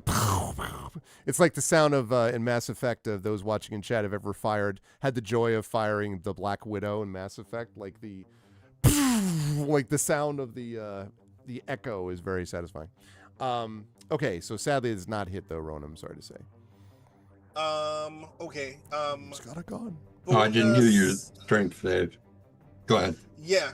Bonus action. I'm going to expend 1 first level spell slot to gain 1 sorcery point. Excellent. And then I'll make this strength roll with Okay. Tides of Chaos, Lovely. which makes it a normal roll now. Okay. Which doesn't help me. 16. Sorry. You're still weakened. Which means I owe you yet one more thing. One more thing is you now up to we are new record. We're up to 11 people watching in the YouTube channel, which has not happened Nice. before. Yeah, Concurrent. awesome. In addition to our Twitch thing. Please, So. the one. That's great. 15. Sorry, Lee. Sorry, unfortunately, you do not get another Wild Magic Surge. Okay, that's going to bring us to the top of the round again. Let's see. It's first going to attempt to recharge.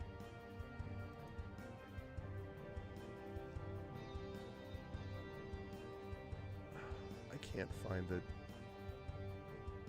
Good, then it doesn't happen. It doesn't happen, I know, right? Exactly. That's probably going to literally be true if I can't find out where the devil it went. Because it's the top of the thing. Okay. Yeah. So, reaching down, and I jokes aside about balls and strikes. If this stuff recharges, given the way that she's feeling, she's going to continue to do this. Sure. She is going to breathe fire at you again. It did recharge again. So, 1, 2, 3. Let me see. 90-foot cone is well more than enough to hit everything else. We're about to test that theory about the asbestos tent, by the way. Okay. So I need everybody here, please, to make a dexterity saving throw. This is the second recharge on this fire breath. Including Tantin? Including Tantin, yeah, 90-foot cone. It's going to burn right through that tent. Yeah, it's an area of effect thing, so yeah. Exactly. I got a 1. I believe in you. Oh, thank you. I got a 4. 4, okay. I got I a still natural believed 20. it. The tent worked. Emotionally, I feel better. Okay. So, Who's your... I Oh, am- God. go ahead, I am Ron. using Tides of Chaos again. Okay, So 20. 20. But not a natural 20. Everyone but Tantin, I'm afraid, does not make that save. So, You know what? Tantin, you're going to take half this damage that I'm about to lay out on everybody else. So, let's see. That is going to be... That is going to be 80 points of fire damage to everyone except Tantin, who takes 40. So... Oh, wait, no. So- Ooh, that makes me at -3. -3, Come on. so Nisiana goes down. Alarian, that is going to bring you to... -56. -56, Oh. which means that Alarian goes down. That is going to bring Marame down to, I believe it is 54. 54, yeah. Tantin is only going to take 40, which is a good thing because he would have been down too. So down to 32. Correct. And it's going to bring Rowan down to -29, if I'm calculating that properly. You said 17? I said 80. 80? Yeah. Yeah, that's -29, yeah. Okay, Cool. so let's see. This is Doink and Doink and Valerian. When you go down, also, is that in large concentration? Because he's the caster is the one concentrating on it, which is Tantin, so I still have it. He's just a big corpse. Big floating corpse. Wait, what? Big float. Didn't you cast in large? Wait. Tantin I cast cast his in Oh, I large see, on I it. see, I see, I see. That's right, Yes. that's right, that's right. I'm sorry, my bad. So I think, though, still taking half damage, you probably still do need to make a con save, though, for me, I would say. Yes, true. Yeah. So go ahead and Taking make any that. damage, I would have to do it. Yeah. Constitution save and throw. Ugh. 12. Well, yeah. Which is more than 10. Oh, that's true. That's true. That's true. All you need is more than 10. That's true. Oh, thank goodness. So Okay, good. you're still down, but you are enlarged but down. Yep. So, Well, all right. So we have multiple people right now who are currently in big trouble. That is Gorafale's turn. It seems like it's enough doing the fire breath thing. So we start with Nisiana. Nisiana, now you've got the Aura of Life, which stays up without this. So that means that you pop up, and I know I've asked this before, I'm sorry, at the end of your turn or at the beginning of your turn? Beginning. The beginning of your turn. God. Okay, so you're prone and on the ground, but at one point. Okay, So- you will have to remind me. When people are negative, if I heal them, do they go to... They start at 0 and then move up. So if you Yeah. heal, So I you can't start at 0. You don't have to go mass from heal negative 80 right all the way. now? I I'm can't sorry. use the mass heal right now? Uh, Would that bring everybody up to... Or do I need to... you could do yes. I think you could still Or- do a mass or- heal right now because you're on the ground prone, but you can cast from a prone position. It doesn't matter. And then the points would start are from zero From up zero. to Yeah. whatever points. Correct. See, that's the Yeah. question. Yeah. All right. Yes. Okay. All right. You know what? I think Now- this is a good... Be aware, but I'm sorry, Jen, to interrupt. But be careful though, because remember, this. I'm giving you this warning one time only because it already happened to you. This thing does counterspell. Can try to.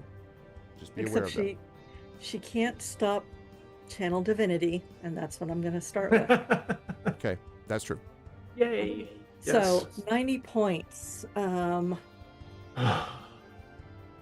Okay.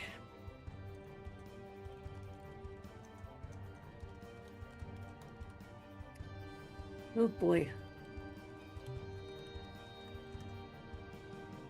This is going to be great. Okay. So 90, 60, 30. All right. So this is how I'm going to do it. Okay. I have 90 points. Okay. Marame and Alarian each get 30. All right. Tantin, Rowan, and I each get 10, which means Tantin is at 42. Right. Rowan and I are at 10. The other two are at 30. Okay. I wasn't down, so it brings me up to 84. You weren't So you down? can split it I had you at differently. negative 54. No, I had plus she 54. wasn't. Right. Yeah, I'm at plus 54, Regular so you 54. can Okay. Yeah, regular 54, so you can... All right, let's Wiggle give you that as 20 you and give Valerian 40. Thank you. So Thank Laren's you. at 40 out of Damn. 194 now, if I got that Yep. right. Yep. That did that stupid tail attack. And Merime, Yeah. you're at 64? What are you at now? 74. Oh, 74, okay. All right, so just to be clear, Nisiana, I'll come to your hit points in a minute. Larian's got 40, Merime's got 74, Tantan's got 42, Rowan's got 10, Uh-huh. and you, Nisiana, have 10, right? That is correct. Okay. Lovely. All right, that was an important heal. And I still have another channel divinity. Just throwing that out there. I am not yet using my mass heal because... Are you standing or not? Because you're still prone from... Yeah, why not? What would be the benefit to staying prone? If they went to do a ranged attack, technically they would get disadvantage, but melee attack they'd get advantage. It doesn't make so much sense not to be standing, I think. So, okay, so you stand up. Then I will stand. And now, you've all heard this before, there is a legendary action that's coming up. And so Gorfail is going to, this time, is not going to attack the one who is down, but is going to attack Merime. I mean, I am back up, just to let you know. But you're still prone. Or, well... Nope, I don't get knocked prone. I guess that's true. What happens to you then? You just like... I just float there, literally. Float in the air? All right, great. Yep, 3 off the ground, so... It's like a bobble. I'm back, and actually, I want her to attack me, so... Yeah, I think the one that is the one that was actually avoided it. Yep. Okay. So you can take it better anyways, Merime, you're not gonna lie. I can. Okay, Let me do this for you, Alarian. That's a 32 to hit, Merime? No, it does not hit.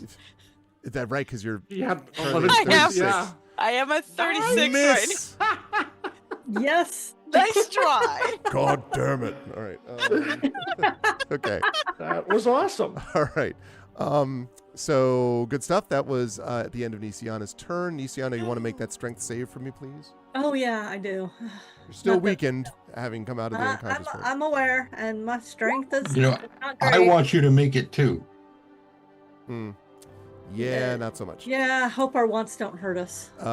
Okay, Alarian, you were up next. Okay, so a brief moment of going offline and then rebooting, and yeah, such fun. Well, I mean, the good news is I get to use the bigger weapon because I'm enlarged now. So. And remember that you still have that inspiration too. I know, but I'm waiting till the end of the turn, so there's a reason for it. It sucked, but I have. There's definitely a reason for it. Absolutely. So first attack at disadvantage. Natural 1. Yeah. I believe in you. How do we re-roll that though? You're right. That is an amazing armor class. That's just because of like a bunch of bonuses that came up. Can I believe in him for that to re-roll that one? See how that would work. Oh wait, that doesn't work because he'd have the 16. Yeah, exactly. Yeah. Doesn't really make any difference. So... I mean, unless I rolled... No, not even the natural 20's not going to help. All right, second attack. Okay, so... Never mind. Is out of the way. 27? 27 will hit. Hey, nice. 12 points. All right, cool. Okay, now the strength check. Because I'm enlarged, I get advantage on strength checks, which makes it a straight up. Straight up. But I'm going to use her inspiration die on this. Yep. So... Makes sense. I'm going to try to make this roll because it's going to be fun. If I can. Can I do it? 12. Well, I'm just going to make the save. Watch, I won't even need it. Ha ha ha. So here's the roll, straight up, without adding the d12. No, I did that wrong. Well, 24. So say that again. It was what? So it's a 24 right now. I'll blow the d12 if I have to. I don't care. Those are damn good rolls. So you know what? I'm just going to do it. And I'm not sure it's enough, and I want to make sure it's enough. So I hope this is enough. There we go. Hey, not enough. No, I'm just kidding. You do save. Yes, your strength returns. Yes. Okay. Yeah. And I'm still enlarged. So awesome. Yes. Maybe that's why you're like, it just wouldn't be right if I weren't. Exactly. I could really use more hit points. Anybody. Really anybody. I'm working on it. I dude. know. I gotta get my entire team up. Okay. Okay, so, that was not fun. But hey, I did tag her though, so back Yeah. on me. Eyes on me. Eyes on me. Eyes on me. Right. Well, actually, as the second legendary action, is going to attack you again since you are now clearly functional. And It's once fully you're functional down- Starforged. That's right. dipping down into the 29 range for a change. Still tags me. Only 13 points of damage, man. Piker. But here's the fun part. Yeah. Now 44 plus 4 takes 13. Oh, really? Okay. I give it right. I'm enlarged. The spikes are twice as big now. So All right, so that's you're at 27, and it does. Yeah. And it did how much to you? Sorry, how much? It takes 13. 13. Okay, very nice, very nice. Okay, good stuff. And that leads us to Merime is up next. You stand before this skeletal, deadly creature. Well, let's see if she still has counterspell. I am going to cast Holy Weapon on my blade again. The power of counterspell compels you. Let's see. She is going to try to counter it. Okay. Let's see. Right. So what did I say this last time? It was going to be DC 19. DC. No. 19. Did you say try to give it to me this last time? It's 14. I Remember? We had this discussion. 10 plus the level of the spell. The level of the spell, which is 4. The DC she has to beat for the counterspell, she being Gorafel, is a 14 because it's so yeah. Okay. And speaking of that, what the devil is my?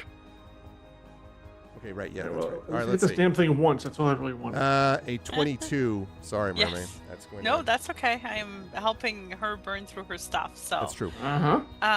perfect. So I am just going to good old fashioned regular stab then. Okay. I missed. Can't counter that. I missed. Yeah, I'm sure. Oops, my screen. Jeez. 14. Just these numbers 30, 36, 30. I know. I know thank her you. attack numbers are God. insane. Ungodly. Yeah, that obviously hits. And I'm gonna flourish, defensive flourish again. For a 9. Okay. Where does my screen keep going? Okay, and I'm gonna stab again. Yes, 29. You Wow. made me mad last time. You mean she made you mad? You're right. Sorry, Greg. Yes, I that- could not be mad at you. Because Uh, of course Gorfil is a sentient entity. So Marie, you upon can cast a herself. spell and attack twice on your turn. Brandon, That was a balls and bonus strikes. action. Balls and strikes. The spell is a bonus action, and then I had 2 attacks, and then Oh yeah, bonus I action, could you're right. move. Yep. Wow. But Oh, I'm that's All right. just That's gonna- right. I'm gonna get a bit closer. You can just see to some of kind the like bone fragments are starting to flake off and hit the ground, and the skin hit the ground, and it's pretty disgusting and horrible. Although- We're covered. We're both covered in it because we're right next to her when this happens. absolutely. So it's like, Just right into Sarah. flash dance with Yeah, exactly. I'll Just- prestidigitation afterwards. It'll be fine. Yeah.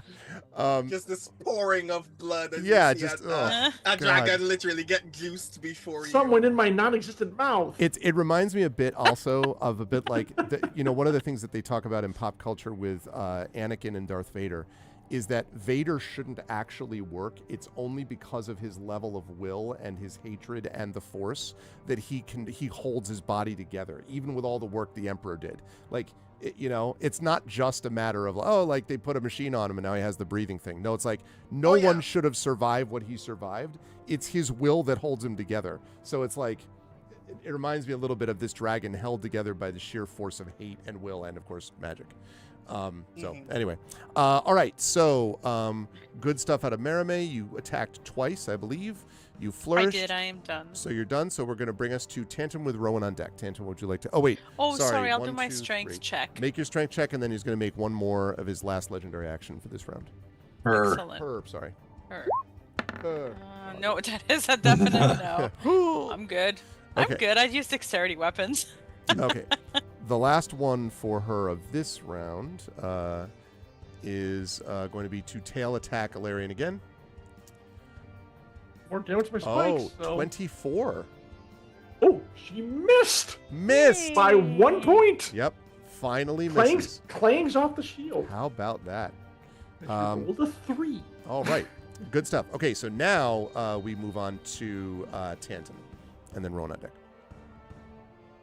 Tanton is, what, about 40 feet away from her? I'd say more like 25, honestly. 15. Where's 10, like 5 feet? Yeah, I'd say about 25 feet. Okay, he's going to try to move closer to the 90-foot range, but the map isn't large enough. Oh, okay. Are you moving yourself out of my circle? He will be. Okay. Good to know. Okay. Because he can hit her from anywhere on this map. Well, you're trying to get outside of the range of the breath weapon. The breath weapon, right. No, that makes sense. Yeah. The second she tries to move, Mary-May's going to be like... That's true. I am excited for it. Yeah. So yeah, Tanton is going to move his full 30 feet to get further away. Okay, show me where. From her. It'll be back here somewhere. On the white part. Well, do you want to move because you could move up, right? Like you could move this way out of what would be the effective 90-foot range. I mean, like you can do whatever you like, obviously, but I'm just saying if you wanted to like visualize it on the map, he wants to get as close to 90 feet away from her. Moving over there just makes her so she just has to turn her head. Fair. And he's still the same distance. Fair, gotcha. Okay. So yeah, he's going to move over there and he's going to shoot her. You have to zoom out to show it. Shoot her. So the big 22. 22 is not enough, I'm afraid. That's fine. I'll do it again. This pings off a scale. Pings off a wing bone. Mm-hmm. See, that's why I like boneless wings. Zing. 30. 30 will hit. Yeah. For 8 points of piercing damage. 8 points of piercing damage, okay. All right. Both attacks made. And 1. Strength save at disadvantage. 4. Sadly not going to do it. Okay. That leads us to Rowan with 10 points in a dream. I need to not be in attack range so badly. You're also prone, remember, because you were knocked down. I hate to do that. Yeah. But you could double move out, like get up and then move, but otherwise... Nope. I take my movement to stand. Okay. Bonus action. I burn a 4th level spell slot to gain 4 sorcery points. And cast the spell Explode Skeleton. Boy, don't you wish there was a spell that just turned the opponent's skeleton into shards of volatile shrapnel. Would be brilliant. Yep. I am going to cast Synaptic Static. Nice. Okay. Hold on.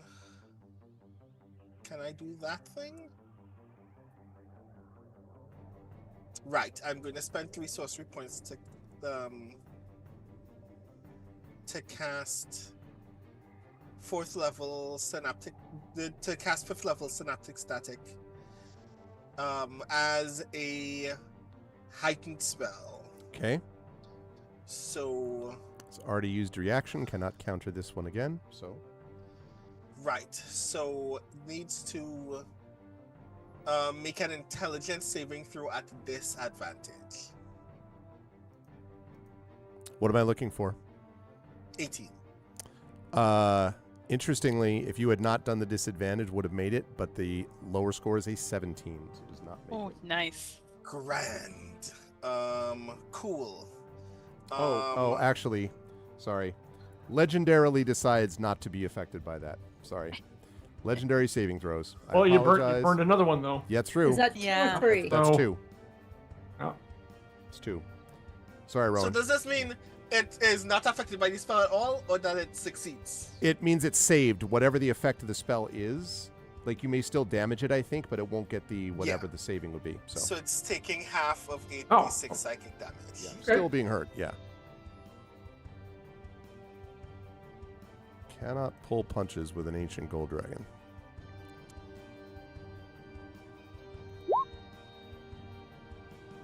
Half of 38 is 19. 19. No, 19. Okay. All right. Okay. Good stuff with the synaptic that's it, yeah. static. And yeah, the save. Right. So, Tides of Chaos. I'm making this normal. That's right. 6. 6 is But now I owe you one of these things.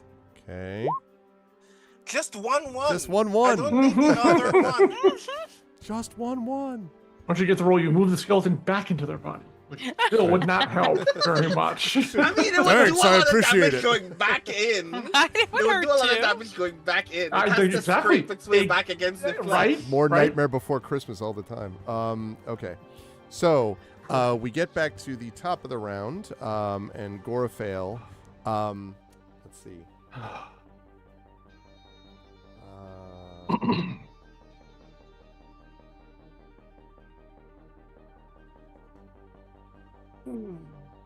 Okay. So, okay, this is diabolical, but exactly what she would do. So, Gorafale, lifts her head and a terrible, ragged voice says, "None of you will stop me," and lifts her wings, and her wings glow, and suddenly, for just a moment, everything around you stops. Crap. She has cast what we like to call time stop in the business, and now takes a total of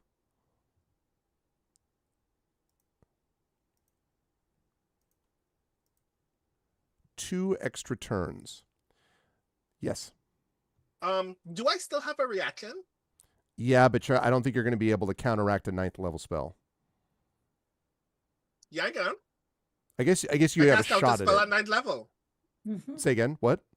I cast counter spell at 9th level. Let me double. Okay, maybe you're right. Let me see.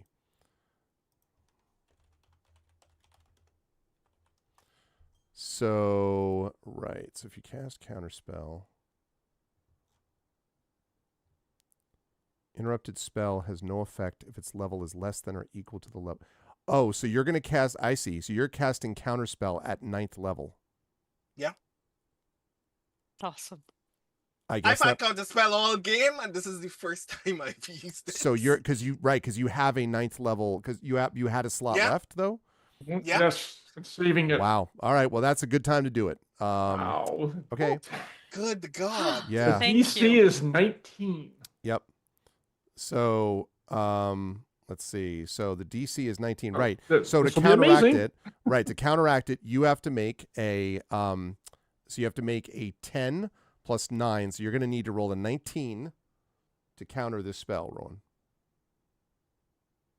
Hey, okay. 19, but you're using your modifier, so like whatever your spell casting ability is, you're adding that to the roll.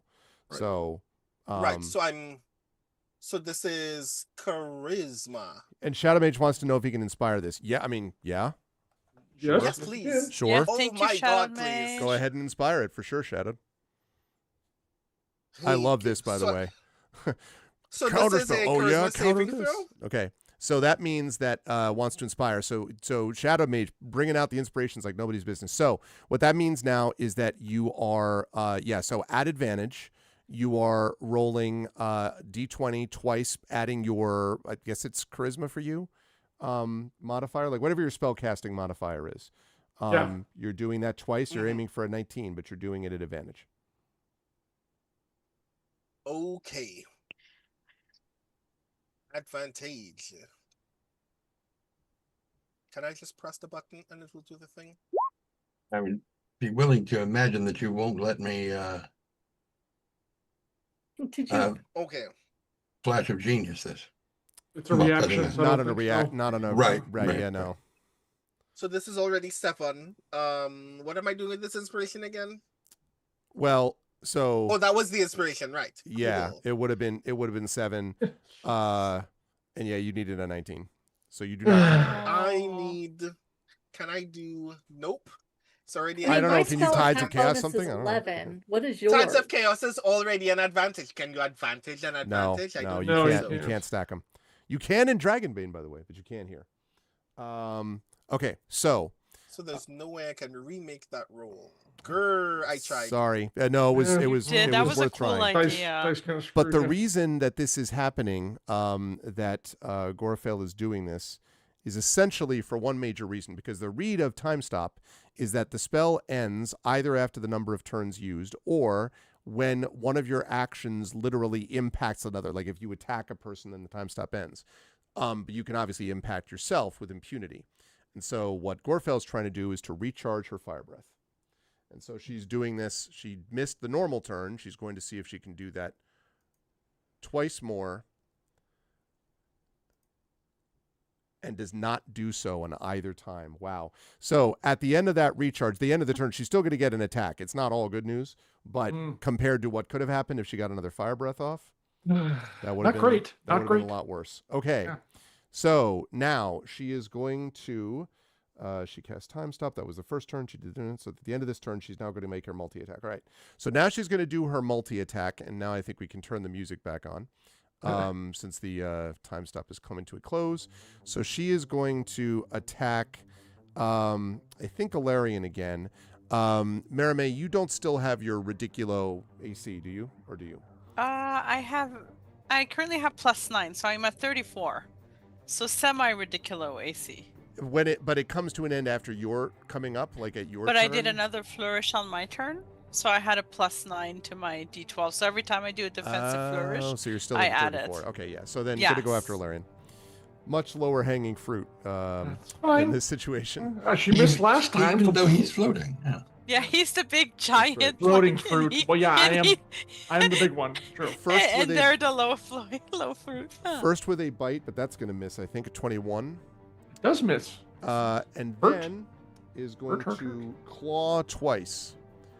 37, Uh-huh, and then a 22, but the 37 will. 37 can do it, but guess what? You blunt those claws. Nice. Okay, 21 points of slashing damage on that Alarian. And she takes 16.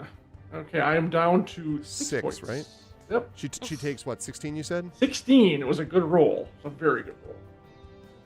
Okay. Right, okay.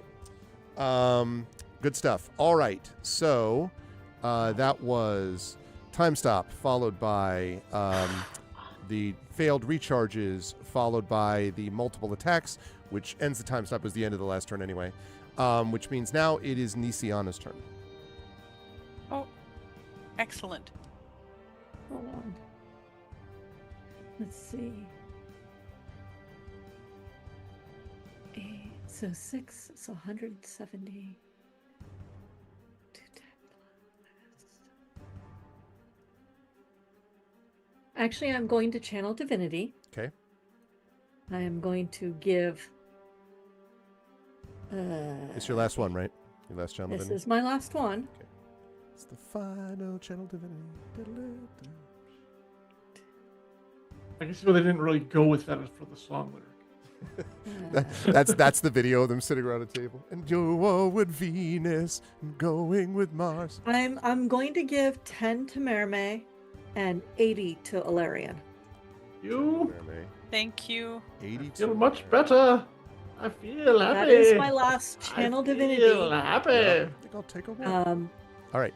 I've been doing the good thing, the good support person. I still have a really huge damage spell that I want to bring on her if I can, but I think she still has a legendary, so And she's been using counterspell so meanly too. yeah, which is one of the other reasons I haven't used Mass Heal, except Mass Heal is a level 9 spell, so I don't know if she can actually counter it. Which reminds me, I will note, though, that one of your previous attacks, I had not been making this. She's been hit like 4 or 5 times, so her globe of invulnerability is dropped. I realized I had not made those checks. And now, Jen, don't forget to make your saving throw. That doesn't affect the counterspell. I will make my saving throw. Okay. You know what? I would still have healed you before doing the other thing. Yeah, please. Next round, go nuts. I mean, grab with a breath weapon. I will attempt to go nuts. That sadly is not going to be enough. Yeah, no. I'm not very strong. I am small and I am faithful, but I am not very strong. Okay. So at the end of your turn, it's going to take a legendary action and is going to tail attack. What? It's probably going to keep attacking Alarian because again, continues to be like right in front of it. Continues to hit. I am trying to draw the attention and keep her away from Mermaid. Yeah. Absolutely. Yep. Okay, that was terrible. Roll 19 is not going to get the job done. How can you take damage from me if you can't hit me? Do better. It's true. Really? So did not work. Weak sauce. Do not take that sauce to the county fair. Okay. That leads us to Alarian is up next. I will return the favor and hopefully smite now that I'm rolling at normal. Oh my god. Okay. Here we go. First attack. That's only a 16. That's a great roll too. I was not going to do it. And I have no spirit dice. I can't modify it. Second one. There we go. 26. 26 will hit. Or 18. Okay. Smackety, smackety, smack. Okay. All right. Okay. Good stuff, Alarian. You're staying where you are, obviously. Yes. It is going to attack again. It will again attempt to attack you as its second legendary action.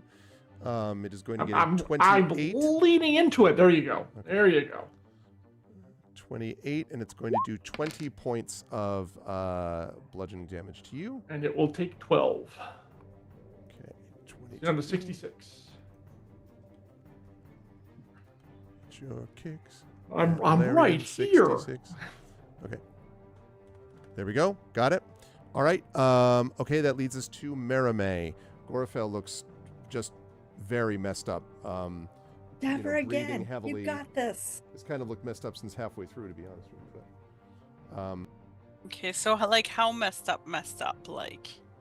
Very. That's good, I can look. Can't I make people's heads explode? Yes. Can't. Yes.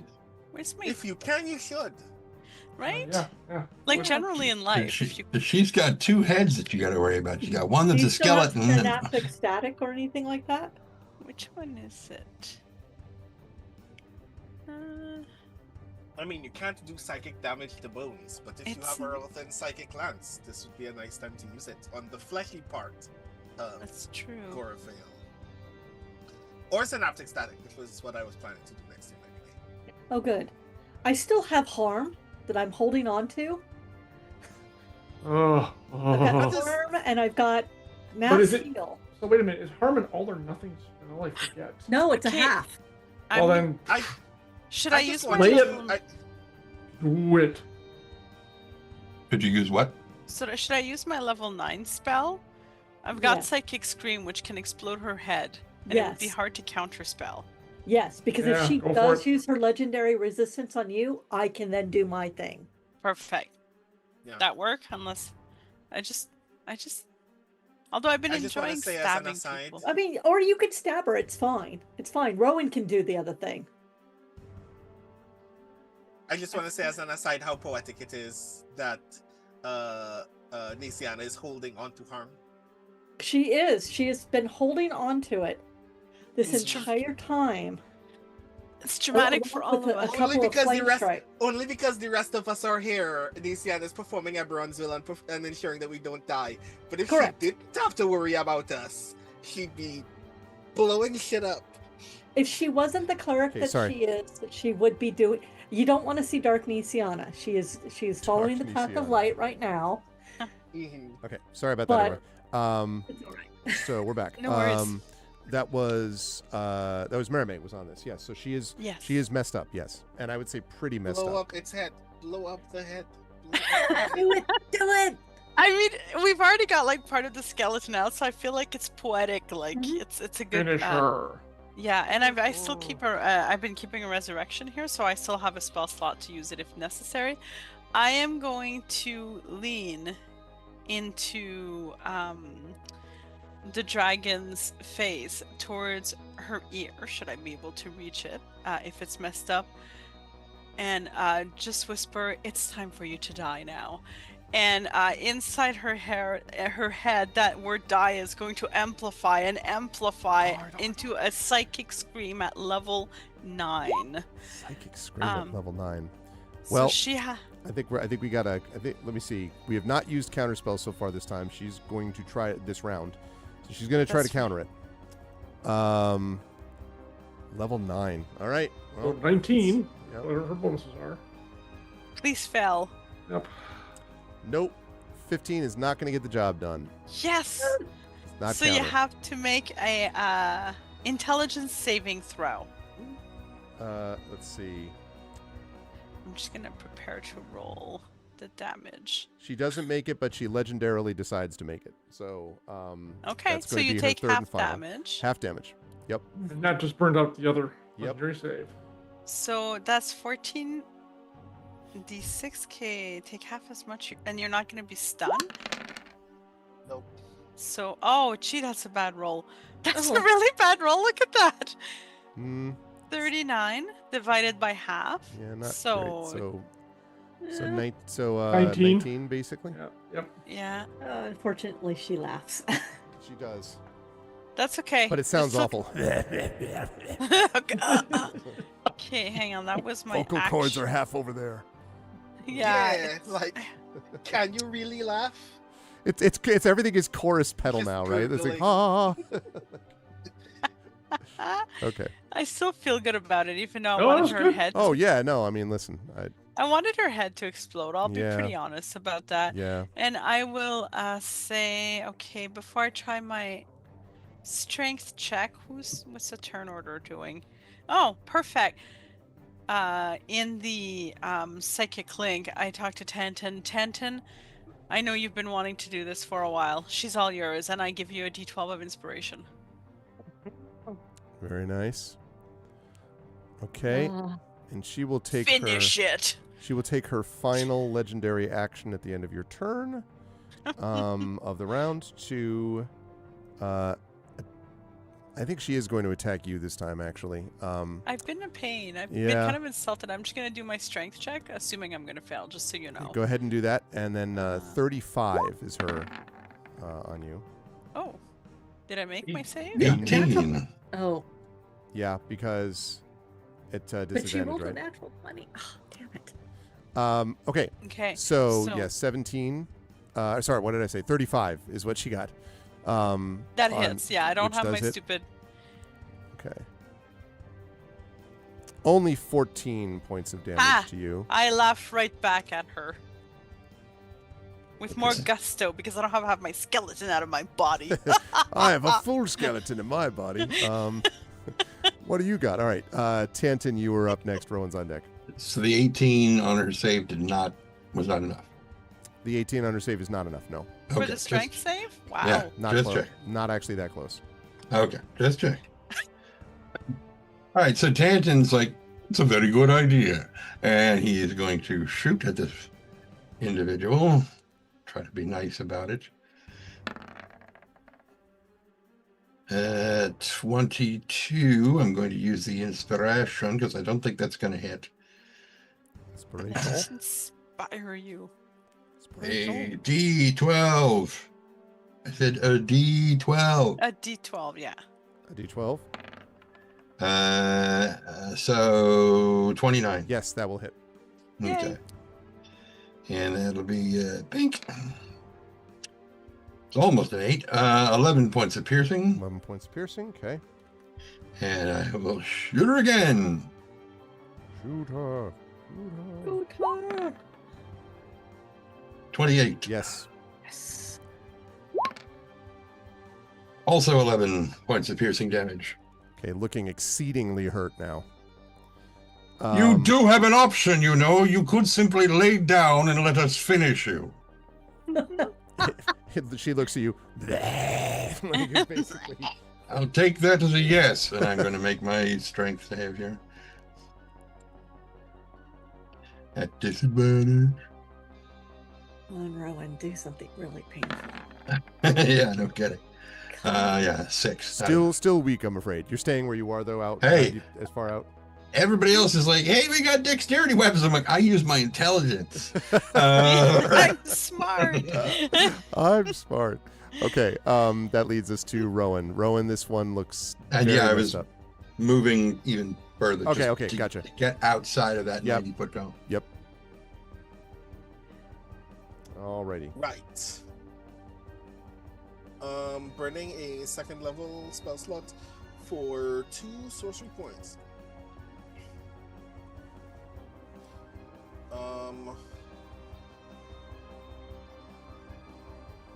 And going to, how much do I need for that? Okay. I am going to cast 5th level Synaptic Static. Okay, let me take a look at my... oh, she already countered. Yeah, can't do that a second time.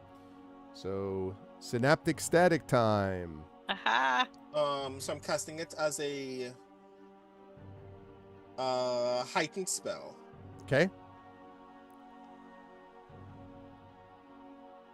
So that means that you make the... What save is this again? You make the intelligence save at disadvantage. Okay. Intelligence save at disadvantage. She can't legendarily save that either, so... I don't think a 13 is going to get it done. Nope. Okay. 8d6 psychic damage and has muddled thoughts for a minute. It may have more than that, depending on how much you do on this roll. Oh, See the 8d6. 28. So, as you do this, Before you say the thing, sure. I want to qualify a thing. Yeah. In the mind link, and this is just me calling a shot, y'all can tell me if this is me reading into this. I've never met this person before in my life, but I can feel all of the malice that everybody else has felt about this character. To the point where the static that I am feeding Gorafale is everyone talking over each other about how much they hate Erlen and Karnak. Nice. That's funny. I'm not saying she's fat. I would be saying she's big boned, but they're not in her body anymore.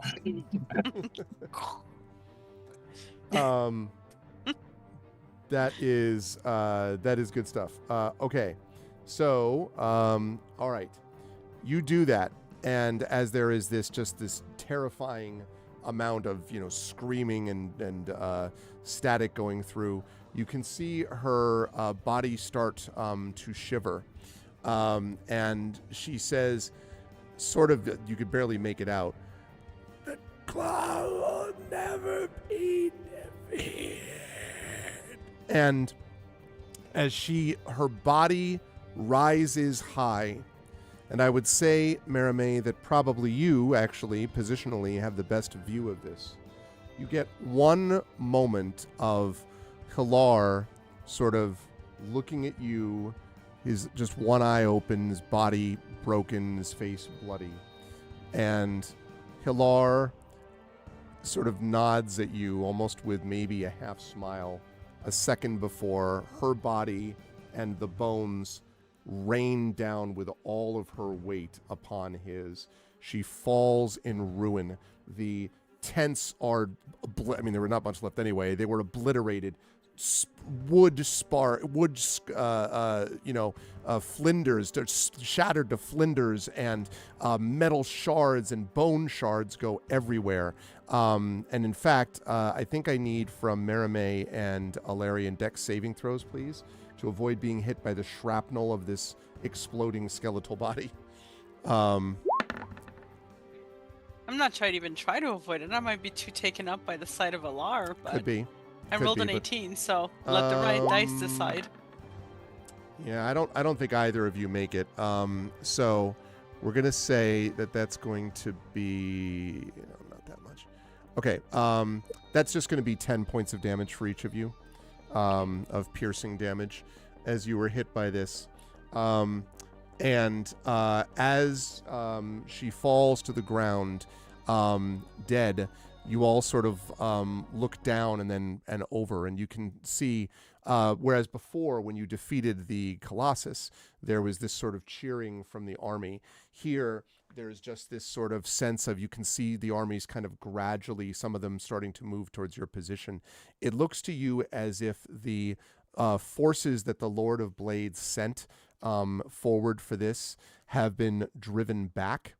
And in fact, I can tell you that based upon what you were doing previously with your allied versus enemy victories, that you not only won this battle, you won not the war, but the larger battle, that is the allied versus the enemy battles as well.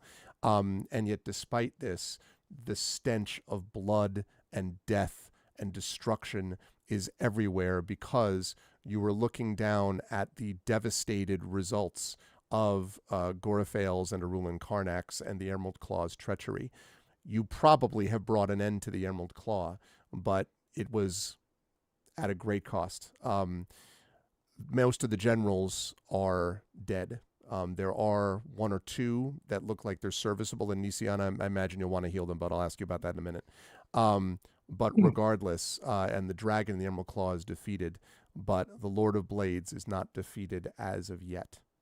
So I want to tell you just quickly what you find nearby, and then I want you to tell me what you want to do based on the end of all of this.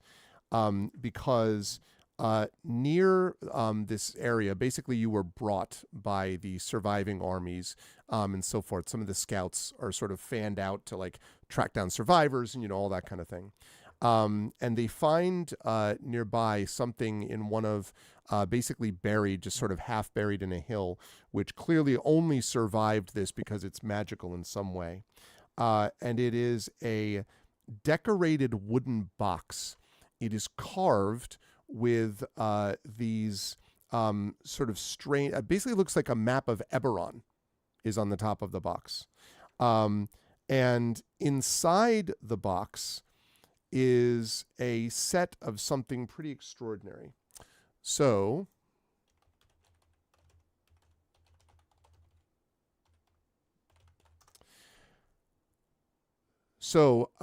these are, as you're looking at them, I think probably any of you could do this, but I think Tanton and Rowan would be the ones to make Arcana checks here. Tanton's busy. Okay, well then Rowan. I do the thing.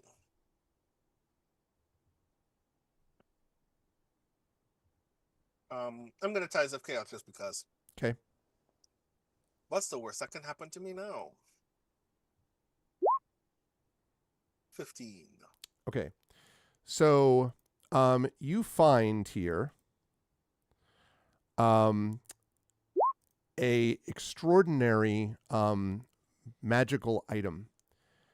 This is a box of what are called Nolzur's marvelous pigments, Rowan. And what these marvelous pigments do is they allow you to create three-dimensional objects by painting them in 2 dimensions. So the paint flows from the brush to form the desired object as you concentrate on its image.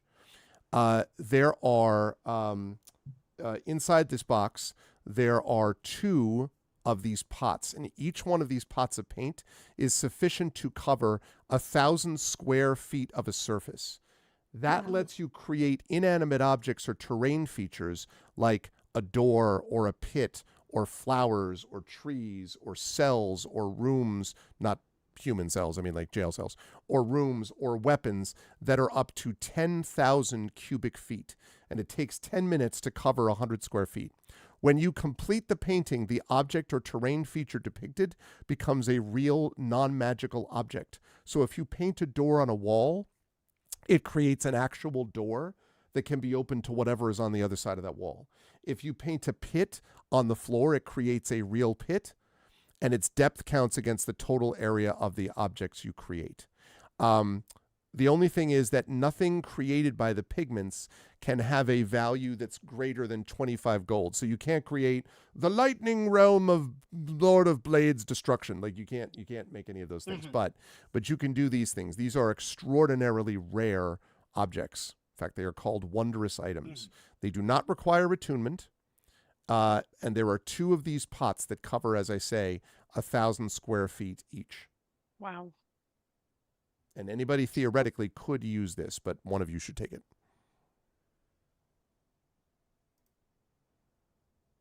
Very I will cool. keep it for now, but I highly suspect that Marimé would probably be better with it. I think there could be some fun to be had there. Mhm. I mean, good fun. Also, and then there's, as I say, this map of Eberron is on the top of this wooden box that you see. Are there any details on the map, or is it just a plain map of Eberron? Nothing marked, nothing noted. You look on it, Rowan, and you can see that there is not just the map of Eberron, but you can see that there is also a set of what look like, you sort of look and you have to blink several times. There are things moving on the map. You see, as you look very closely, what looks like a crown, the symbol of a crown, and nearby it, and it looks to be in the area of the Mournland, you see the picture of a skull, and the skull is moving towards the crown very slowly. That sounds familiar. Alarian is awake, right? Yeah. I immediately bring this to Illyrian's attention. I think this map is showing us where the Lord of Blades is. Based on what I see on the map, Arv, from a tactical point of view, are they setting up for the final battle? Is that what might be happening here? The map is, I mean, it's too small to be able to get like a sense of, it's too small, honestly, to be able to see like whether the tactical stuff is there. It just looks as if it's clearly moving, and those 2 images are clearly present: a crown and a skull moving towards it. Okay. And how far away is the crown from our current position? Hard to extrapolate because the map is so small, but it looks like, pretty close, and getting closer, albeit slowly. So the crown's coming toward us. Yes. No, you don't know which is what. Okay. Because you're not on there. Right. Let me rephrase that. That's confusing. There are 2 things on the box. There is a symbol of a crown and a symbol of a skull. You don't know which is what or belongs to who, but the skull is moving towards the crown. Okay. Is the crown moving at all? Doesn't look like it at the moment. Okay. Could it be the 2 oracles? The Oracle of Bones and the Oracle of War? Because the Oracle of War isn't moving. That would be us. We're not moving. The Oracle of Bones could be moving towards us. We know where we are. Are either of these symbols in or near the Mournland? Yes, yeah. both of them are. Is there any way to ascertain that this position, like if I were to take it and go like 500 feet up in the air, can I use landmarks to say that we are the crown? Can I draw that conclusion and be fairly confident that that's what's happening? So tell me, you're taking the box and going up 500 feet in the air? So wait, you said the map is on the box? The Yes. map is not... The map is literally carved into the top of the box. Yes. Oh, yeah, I need the box for a minute. Right. And it's not a big box, it's like... Yeah. So. Right. Okay. So if you do that and you lift up 500 feet in the air, nothing seems to move or change. Other than the fact the skull keeps moving. We're in the freaking gray. I can't even see anything. Doesn't even matter. Right.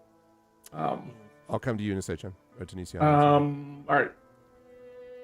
If we assume that's the case, and that actually does kind of work in a way, It literally is. It's the Oracle of Bones, right? Is that what it's called? The one he's Yeah, making? The one the he Oracle made? of Bones, Yeah. the one he Yes. made, yeah. Yeah, that certainly seems like we could draw that conclusion, I think. So, And it would justify the decision to ambush us at all. right.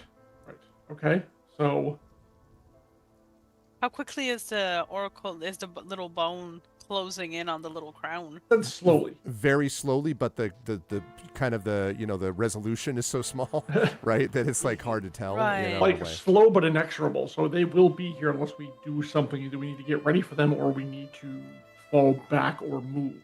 In the meantime, Nisiana said you want to do something. Yes, actually we do. Right. While well- they are all doing this, Yeah. I am actually focused on Halar. Well, I would have come with you right away because we would have had the time That's- before that showed Part up. of Yeah. Halar not covered in dragon. No, I cannot get to him within No. to touch him within. no. He is Can we covered by a find him? dragon. Can we we find free him? Yes, but it will take time. Okay. Well, not within a minute, but then. and that actually I would have been doing that first, actually before we did this whole thing with the map of the pots. That's the first thing the three of us were going to do. So, When and you, my strength is a 20. yeah. Well, a gargantuan dragon, even with a strength of 20, is. And I have a lightsaber. I will cut through that's it to get fine. to him. That's Yeah. fine, and you certainly can get help from the other troops and so forth who are beginning Right. to assemble and so forth. Instead of revivify, I will do gentle repose on his body. Okay. Then. When you get down to his body, Nisiana, 2-dimensional. there's not really much to repose. The body Okay. is just devastated. I have true resurrection for that. And he and I had a brief conversation. And the last thing I said to him was, "We still have work to do." That's true. You did say that. I do want to So- point out, and I'm not trying to thwart you, Yeah. but you are still in the gray, and I know. these things move in a I very know, different but all direction. I need is a piece of him. Literally. Okay. That means I take his hand and just his hand. That's fair. I suppose can you could do find that. his hand. He definitely did not die of old age. No, that's true. Yeah, he did not die of old age. I have true resurrection. Okay. Yes, we're gonna bring some of these generals back, but they're freaking gonna owe me. And I want to give Halar the option of coming back or not. Okay. Because he is the one we trust the most out of everybody in this whole entire world beyond Eberron. Okay. Hilar would, I'll speak when I see Nisiana say that. Hilar would want us to continue right now. We can bring him back later, but he wanted to see his daughter again, so Well, we can give his soul that time to I maybe still need a find piece her. of him, literally. Okay. I think it's fair to say that you can take a part of him, and I won't require you to describe which part. If you want to be a hand, that's won't be fine. graphic about it, but Yeah. whatever it is, I will wrap it up in fabric and put it in my medicine bag. Okay. So you do Is that. there Oh, go ahead. Yeah, Ron. is there anything else in the rubble that is primarily like anything that would have been on Narcy's body or any other potential instruments of subterfuge that survived the fire? No. I mean, I could tell you to do an investigation check, but I think it's that would be wasting time. What has happened to her body after everything means that whatever she did or didn't possess is now long since destroyed. The only thing that survived is this one box that was not on her person, but also was clearly magically infused in such a way that it resisted sort of the effects of things. But the biggest thing is that it wasn't on a body that you all half ripped a skeleton from skin from, at the moment. So no, there's nothing else that you find other than, I will say, I know Tantan had asked about this before, there's like plenty of devastated dragon scales and a whole hell of a lot of dragon bones. In fact, this is reminding me quite a bit of Skyrim, because that's what basically happens every time you destroy a dragon is there's a bunch of bones left over. So there's a bunch of those. Like if you want dragon bones and dragon scales, there's that. But I would remind everybody that time is a factor here. And if you want to get long rests, and if you You have to, if you're going to press the advantage here, such as it is, then you're not going to be able to spend forever doing it. But it is there, so I'm just letting you know that stuff exists. Also, would like everyone to mark, while I'm thinking about it, the Heroic Victory Legacy event. That's kind of so while I am attempting to pry a golden dragon skill, I am like telling Ilarion, technically just shouting at Ilarion, it is possible that the only information that either party has right now is on that box. So long as we have the advantage of knowing someone's approaching us, we should probably get while the getting's good. Unless you have an ambush planned. Before we leave over the Mind Link, we have to get a piece of each of the generals. I am not the only one who can do true resurrection. We need the generals back. Mm-hmm. Okay. Frankly, the generals each ruled, each controlled a division of troops that probably would have a sense of what their leader looked like. I will point out to you, Nisiana, that as you're, looking at them do this, they're doing it, and there is conflicting feelings. I think it would be fair to say the morale, because of your heroic victory, is higher than it would have been otherwise, but it is dragged down by this task. Now, it still doesn't make sense to do it. I'm just letting you know that there is a consequence of the morale that's affecting the troops, because this is grim work, even for soldiers that are seasoned and who have been through a whole hell of a lot over the last several weeks. But you were able to do that. Yeah. Are there any remaining Syrian soldiers? Any remaining soldiers from New Syr? There are. Yeah, there were 2. New Syr was devastated, but there are 2. One of them was not the girl; it was the boy that you trained. That you may remember. There was a. And he is still around. He's injured, but not terribly. He made it, although he has a kind of a haunted look in his eyes, and that probably will stay with him for a while, you would think. But he did survive it. I walk up to him quietly. I kneel before him and I don't say a word. And he kind of looks at you and. Did we win? Because of you, we did. There were so many of them. There were so many. And then I saw this, and kind of jerks her head over to the dragon skeleton, that's lying there. And do we all get to go home now? Is it over then?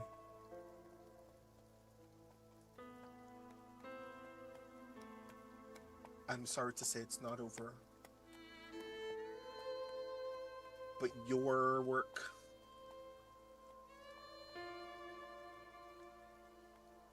the tremendous work that you have done, is, I think, over now. The rest of us get to fight for you now instead. You get to go home. Kind of nods solemnly, and he says, I always thought that we'd find our home again and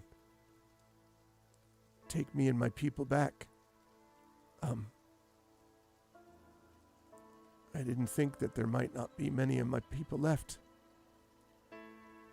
by the time we won. I don't know how to build something from nothing. That's the prince's job, I guess. But you don't have nothing. It looks like you lost a lot right now, and you did. but all of them still carry on with you, or else you wouldn't be thinking of home at all.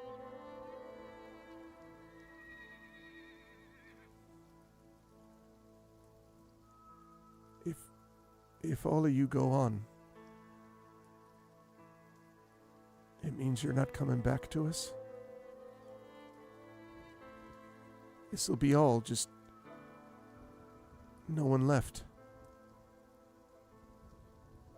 So, I still have the Two of Hearts that I wrote the girl's name on. And I place it gingerly in his hand. And I say, our job is to finish this whether we're coming back or not. But I promise you that I will. That I'll try my very damnedest. Because I want to see what the future looks like with you still in it. He kind of nods and he says, someone told me once that we don't live just for us. We live for the people that come later. And that I'd understand that when I get older. But I guess I sort of understand it now. Don't much matter really what happens to us. It matters that there'll be someone after us. And they'll have a land worth having. I lean in to give him a hug. And the entire time, like, I'm playing strong right in front of him, but the minute that he can't see my face, I am quietly sobbing. Yeah. Tanton, you said you were busy. What are you busy with? He has been spending this entire time standing on top of the head, just continuously the whole time. Yeah. At some point, I was going to ask, does someone go over at some point? Yeah. I want to. Well, I'm gonna actually drag my sister aside, so you might not have that chance before then. Okay. It's okay. He can't run out of ammo. It's fine. Go ahead. Tanton deserves that, TBH. Yeah, to just get the components. He's not even concerned about components. Yeah. He doesn't give a damn. He is obliterating this corpse. Whatever you can get before he turns it into a fine mist that you can't get anything out of, you'd better do it fast. I clawed one dragon scale. I care about you little. As you pick it up, Tanton also blows that away. Like, I can easily imagine Rowan like pulling on it and being like, Tan, could you just, and he just shoots it so it comes off and then goes back to shooting again. Yeah.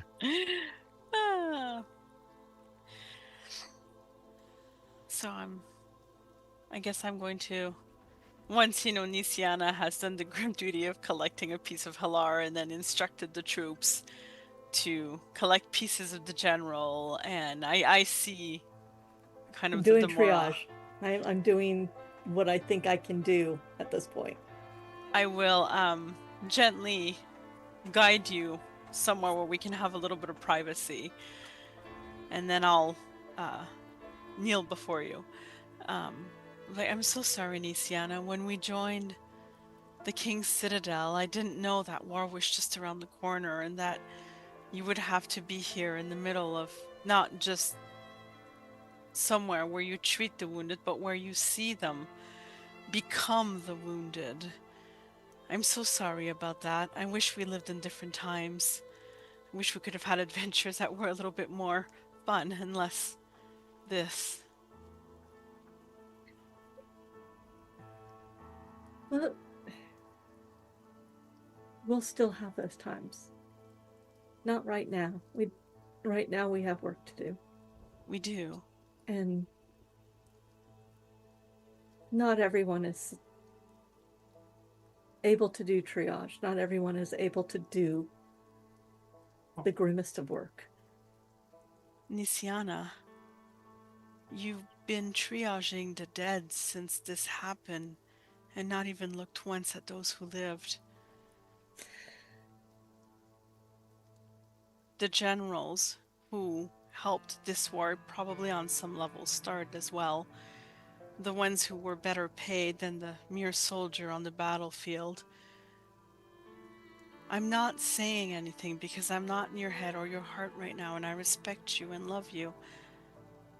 But what are you thinking about your triage? Why them? Why only the dead? When you have a task that is too big for one person, don't you get help? I need their help. We need their help. We need their experience. They know how to speak to their troops. How? I don't. I don't know how to speak to their troops. I've seen Rowan. Rowan has learned to talk to them. But triage sometimes says you help the person who cannot help themselves, and you let the person who can sit there for a little bit longer sit there. I don't disagree, but we're in the gray, and I don't know that we'll get out of the gray. Until then. Yes, but if we don't get out of the gray, the soldiers we send back to the different countries with their leaders, I am not the only. You and I both can do resurrection. They were here. They saw what happened. They saw how they were betrayed. They saw what we did not see. Someone needs to give them the opportunity to say whether or not their job is done. And to just bring like the we need to countries. give Kalar the opportunity to ask. When I died, when Rowan and I died, Hilar was there. And he came back with me knowing we still had a job to do. And do I want to be like this? And she's like, holds up bloody hands. Do I want to be like this? No.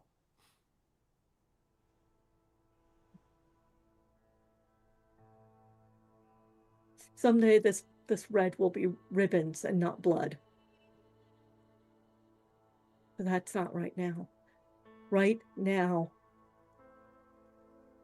we have to do the hard jobs.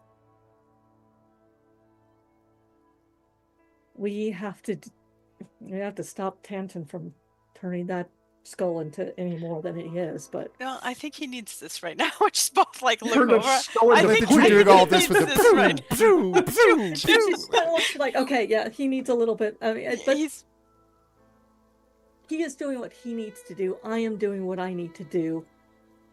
Rowan, you see him with that child. Our shadow is still claiming himself. We are triaging. I will cry about this when I have time to cry about this. And that's not right now. I'm not worried about the tears. The tears will come. There'll be no stopping them when they do. But just one thing, the next battle might be tomorrow. At the rate that things are moving, I'm guessing it's coming fast. And you know I love Hilar. I knew Hilar longer than any of you. Hilar saved my life. The dreams brought me to him. Like they brought me to you. Although it took me a while to realize that's what they done for him. I think I underestimated my dreams all this time, and now I find myself missing them, which is strange. But regardless, because battle is coming soon, and because I had long chats with Hilar, and I'm not sure that he would choose to return right now, let's at least wait until after everything is done to ask him if he's willing to come back so that he can step back into peace instead of war and help broker that. I can agree on that, but Perfect. Do you trust anybody else in this world beyond our group and him? I don't know. Why? Why would I? Who's going to have our back when we have to take the Oracle of War away from everybody?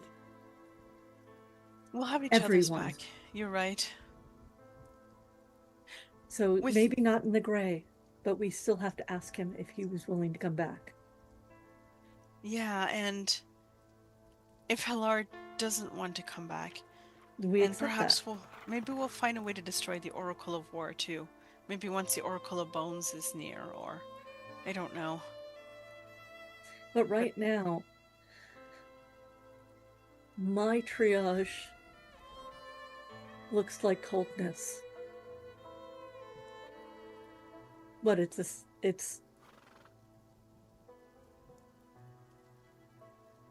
the mask that every doctor needs to wear. I understand. And again, you are a cleric and I'm not. I am not in your shoes, just like you're not in mine.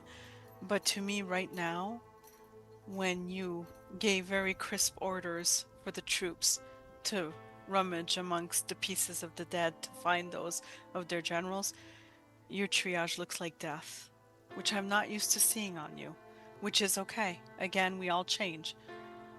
But know that I'm here if you need me. And remember the living. They're the ones counting on us right now. The living need you more than I do. You are the one, you're the morale. You're the one who brings joy everywhere. I keep people alive. That's what I do. You do more than that. Don't undersell yourself. I'm not, but we each have our own jobs. I suppose. And maybe you're not used to me having to be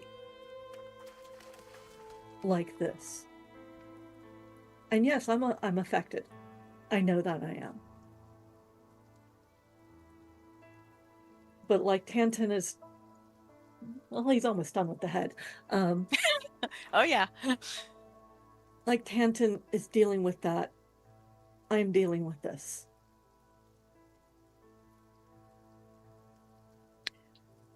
Well, you're right. Maybe I should stop worrying so much about what you're doing and worry about what I'm doing instead. There's so much that I want, but none of it I can have. At least not yet. Not yet.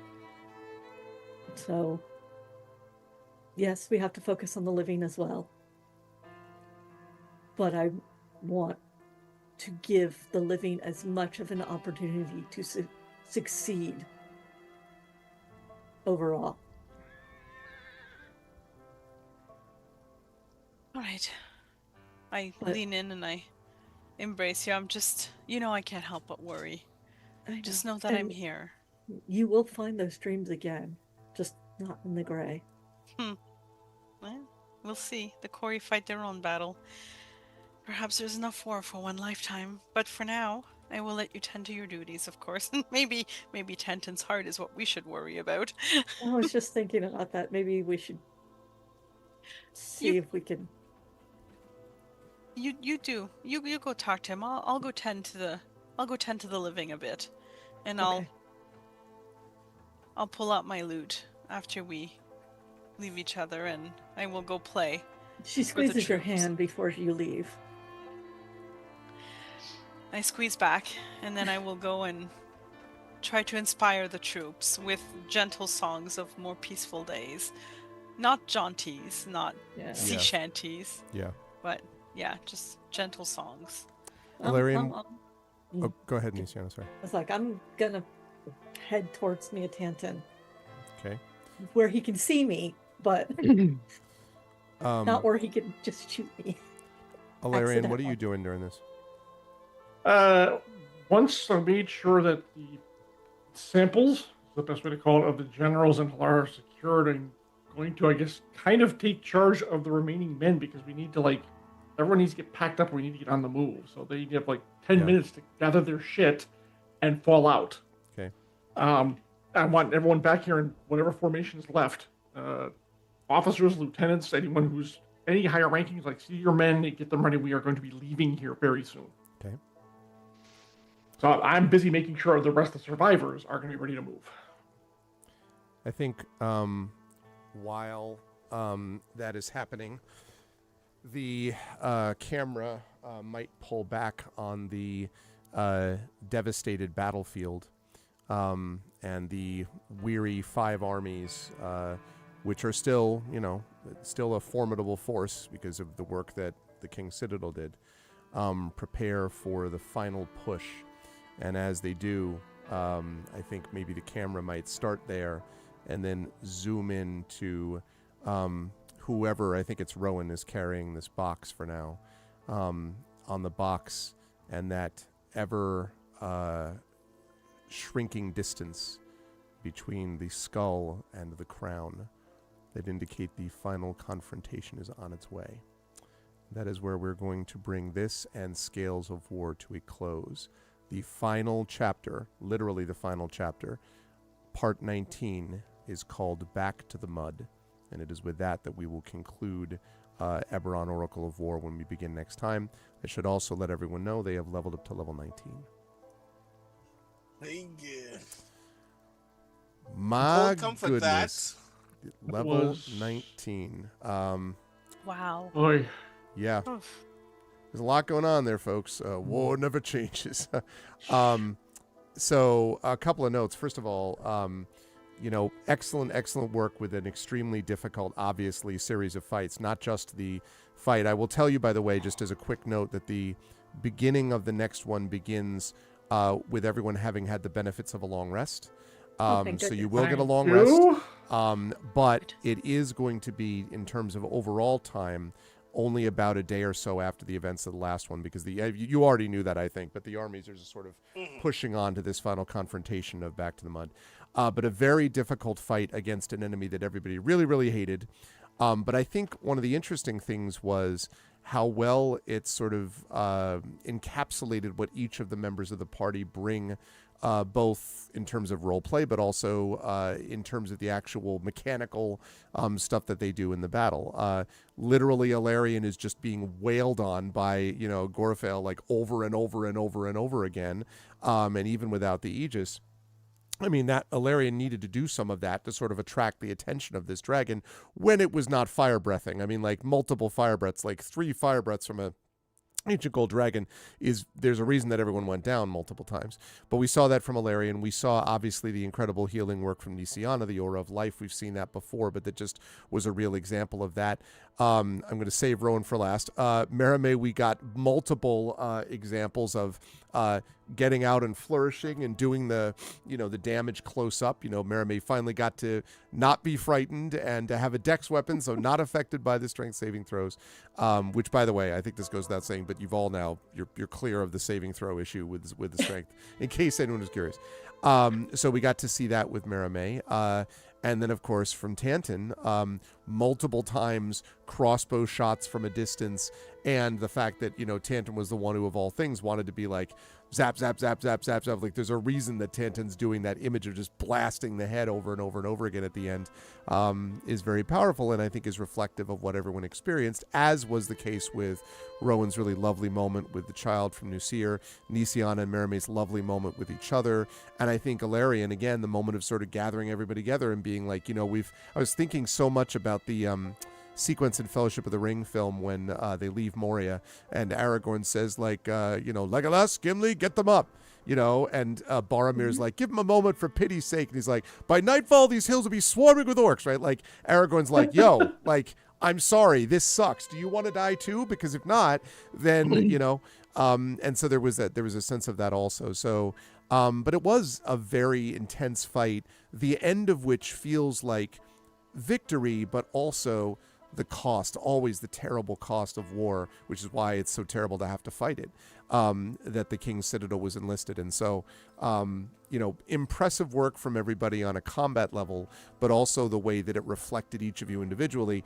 And of course, last but certainly not least in that group, Rowan with that incredible wild magic separating skeleton from skin. I could not believe that. I was like, holy cow.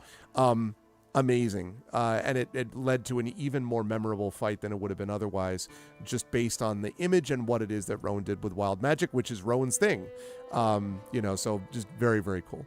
I will start with John on the bottom right. As I say, great work from Ilarion tanking it up. I wondered what it was like constantly being obliterated all over again, and then fire breathed, and then, whatever, getting back up and getting back up. I can do this all day, I guess, little Captain America there. But how are you feeling about today's session and dealing with your role in it, and where will the fine folks find you next? I mean, obviously this fight, clearly with the whole thing with the moving the skeleton a yard out of the body, but also the aura of life. It could not do on several occasions what we've done, and this is, I think, I don't remember the last time Ilarion actually went really down, but it was the first time they went down. They needed the aura of life to get them back on their feet again. Mm-hmm. And thank goodness that the roles turned against you and you didn't recharge that breath weapon, because then once again... I thought that time stop was going to do it. I was oh man. Yeah. It was still the war on the battlefield where my armor got stripped away, and then the Colossus, I still have the armor, and then this one, I still have the armor, oh my god. Very high stakes. It was a lot of fun, exciting, heart in the throat a lot, but boy, we pulled through once again. And that was hard. The extended campaign here, I feel like we just went through 3 levels in 3 sessions basically, but it was all worth it. And now the final fight, yay! We're level 19. I've never had a character be this high up. I haven't had a level character reach after 14 or 15. So this is all uncharted territory for playing it. It's been a lot of fun, and looking forward to seeing what comes next. I mean, I'm hating every minute of it, but it's been a great time, to borrow Jen's phrase. But the group is terrific. The GM, of course, is great. So it's going to be a wild rest of the way. Can't wait for it. Good stuff. Thank you, John. Yes, and I'm super excited for it also. Coming to the end of this is going to be crazy. It'll be a worthy culmination, I think, to what all the good work you folks have put in. Thanks, John. Great stuff.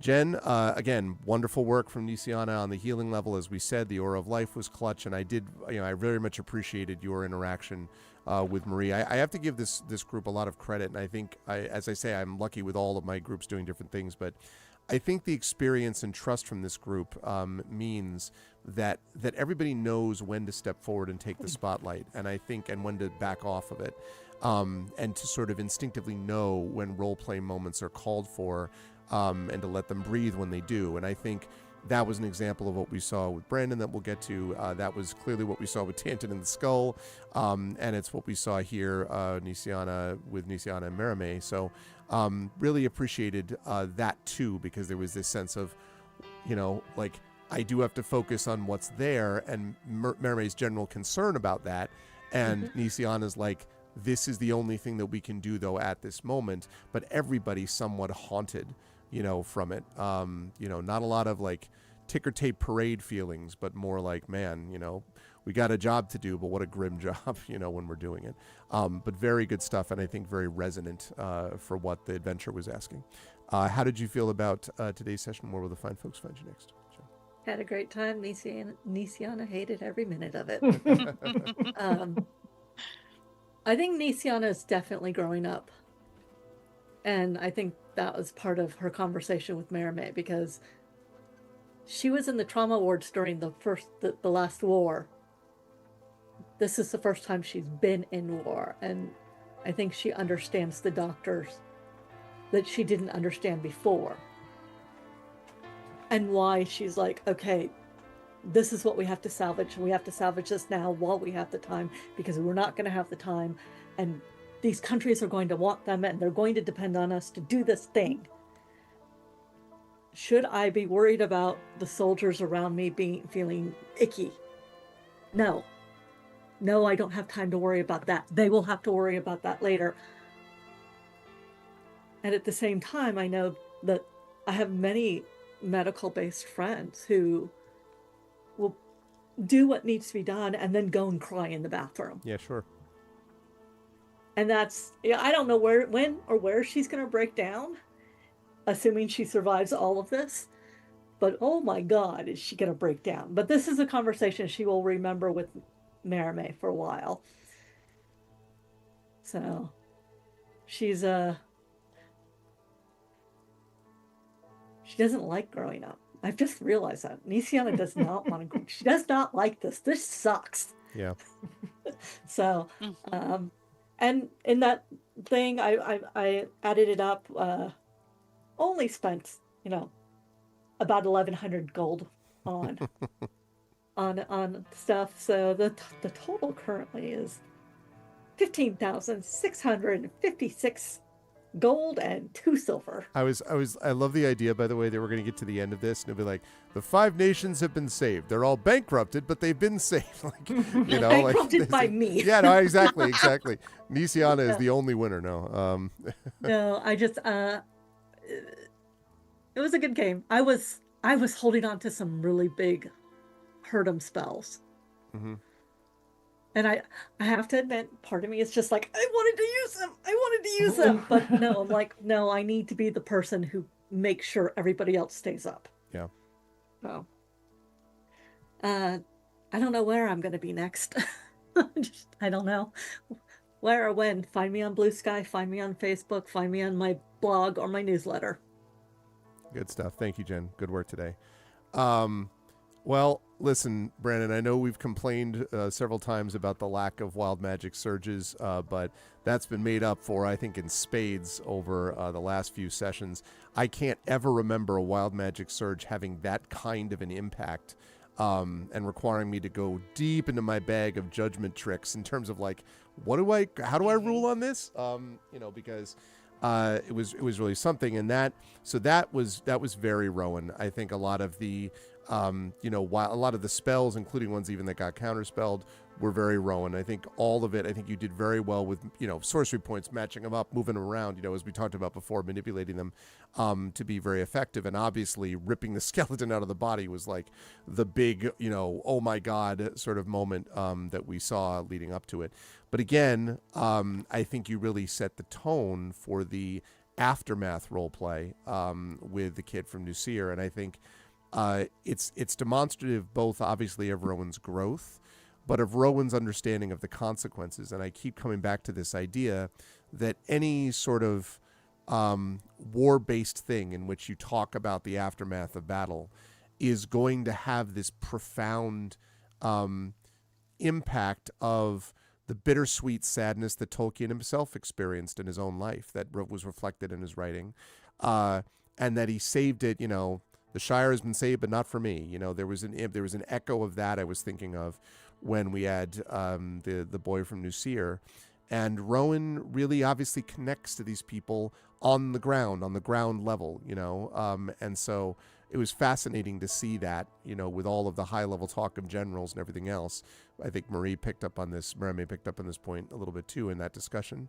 But what about, what of the people who actually fought and died? And, what are the people that were the cost of all of this? So I thought Rowan encapsulated that very well with roleplay. So both mechanically and roleplay wise, a lot of good moments, I think, for Rowan today. How did you feel about today's session? What were the fine folks find you next? Finally, Wild Magic did the thing. Sure did. There is something a lot of fun about essentially making your GM work for their Hey, sign me up. Time in a game. It was actually really rewarding for us to actually discover in play. Well, what does this actually mean? Yeah, I was like, was this book prepared for answering the question of what does it mean to remove someone's skeleton and throw it 1 yard away? That's never happened. Can we just say, there's no way that has ever happened in an Eberron game where someone partially removed a skeleton because of a wild magic surge from an ancient gold dragon. No game. I'm pretty confident this is we made some history. Okay. Oh my. I'm confident there is a GM somewhere that essentially made a Merchant of Venice ruling, which is the book never said anything about drawing blood, so I guess it just briefly become invertebrate, that's all. Yeah. But yes, this was actually really rewarding. There were beats that happened here that were especially the things that we're hoping would kind of come together.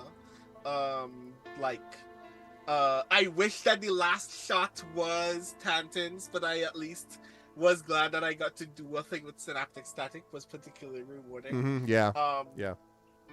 But also, one of the things I was waiting for when this combat ended was somebody needs to talk to whoever is left of Nuseer. Yeah. Because Rowan's big thing is, and this kind of harkens back to a conversation that Rowan had with Illyrian ages ago, about not comprehending the consequences of making making a decision in wartime. And Rowan wanted to be like, in that moment, well, I do have a lot of feelings about the consequences because I know what it's like to fight for your home. But refused to do that. And like being able instead to give that moment to this kid who, like, a week and a half ago was having the time of his life. Yeah. For the most part, had just been healed and fed by strangers, and I was watching those strangers covered in dragon blood. Yep. And mourning the loss of all of his neighbors is a lot. And Rowan is obviously having a lot of feelings about seeing yet another child experience that. I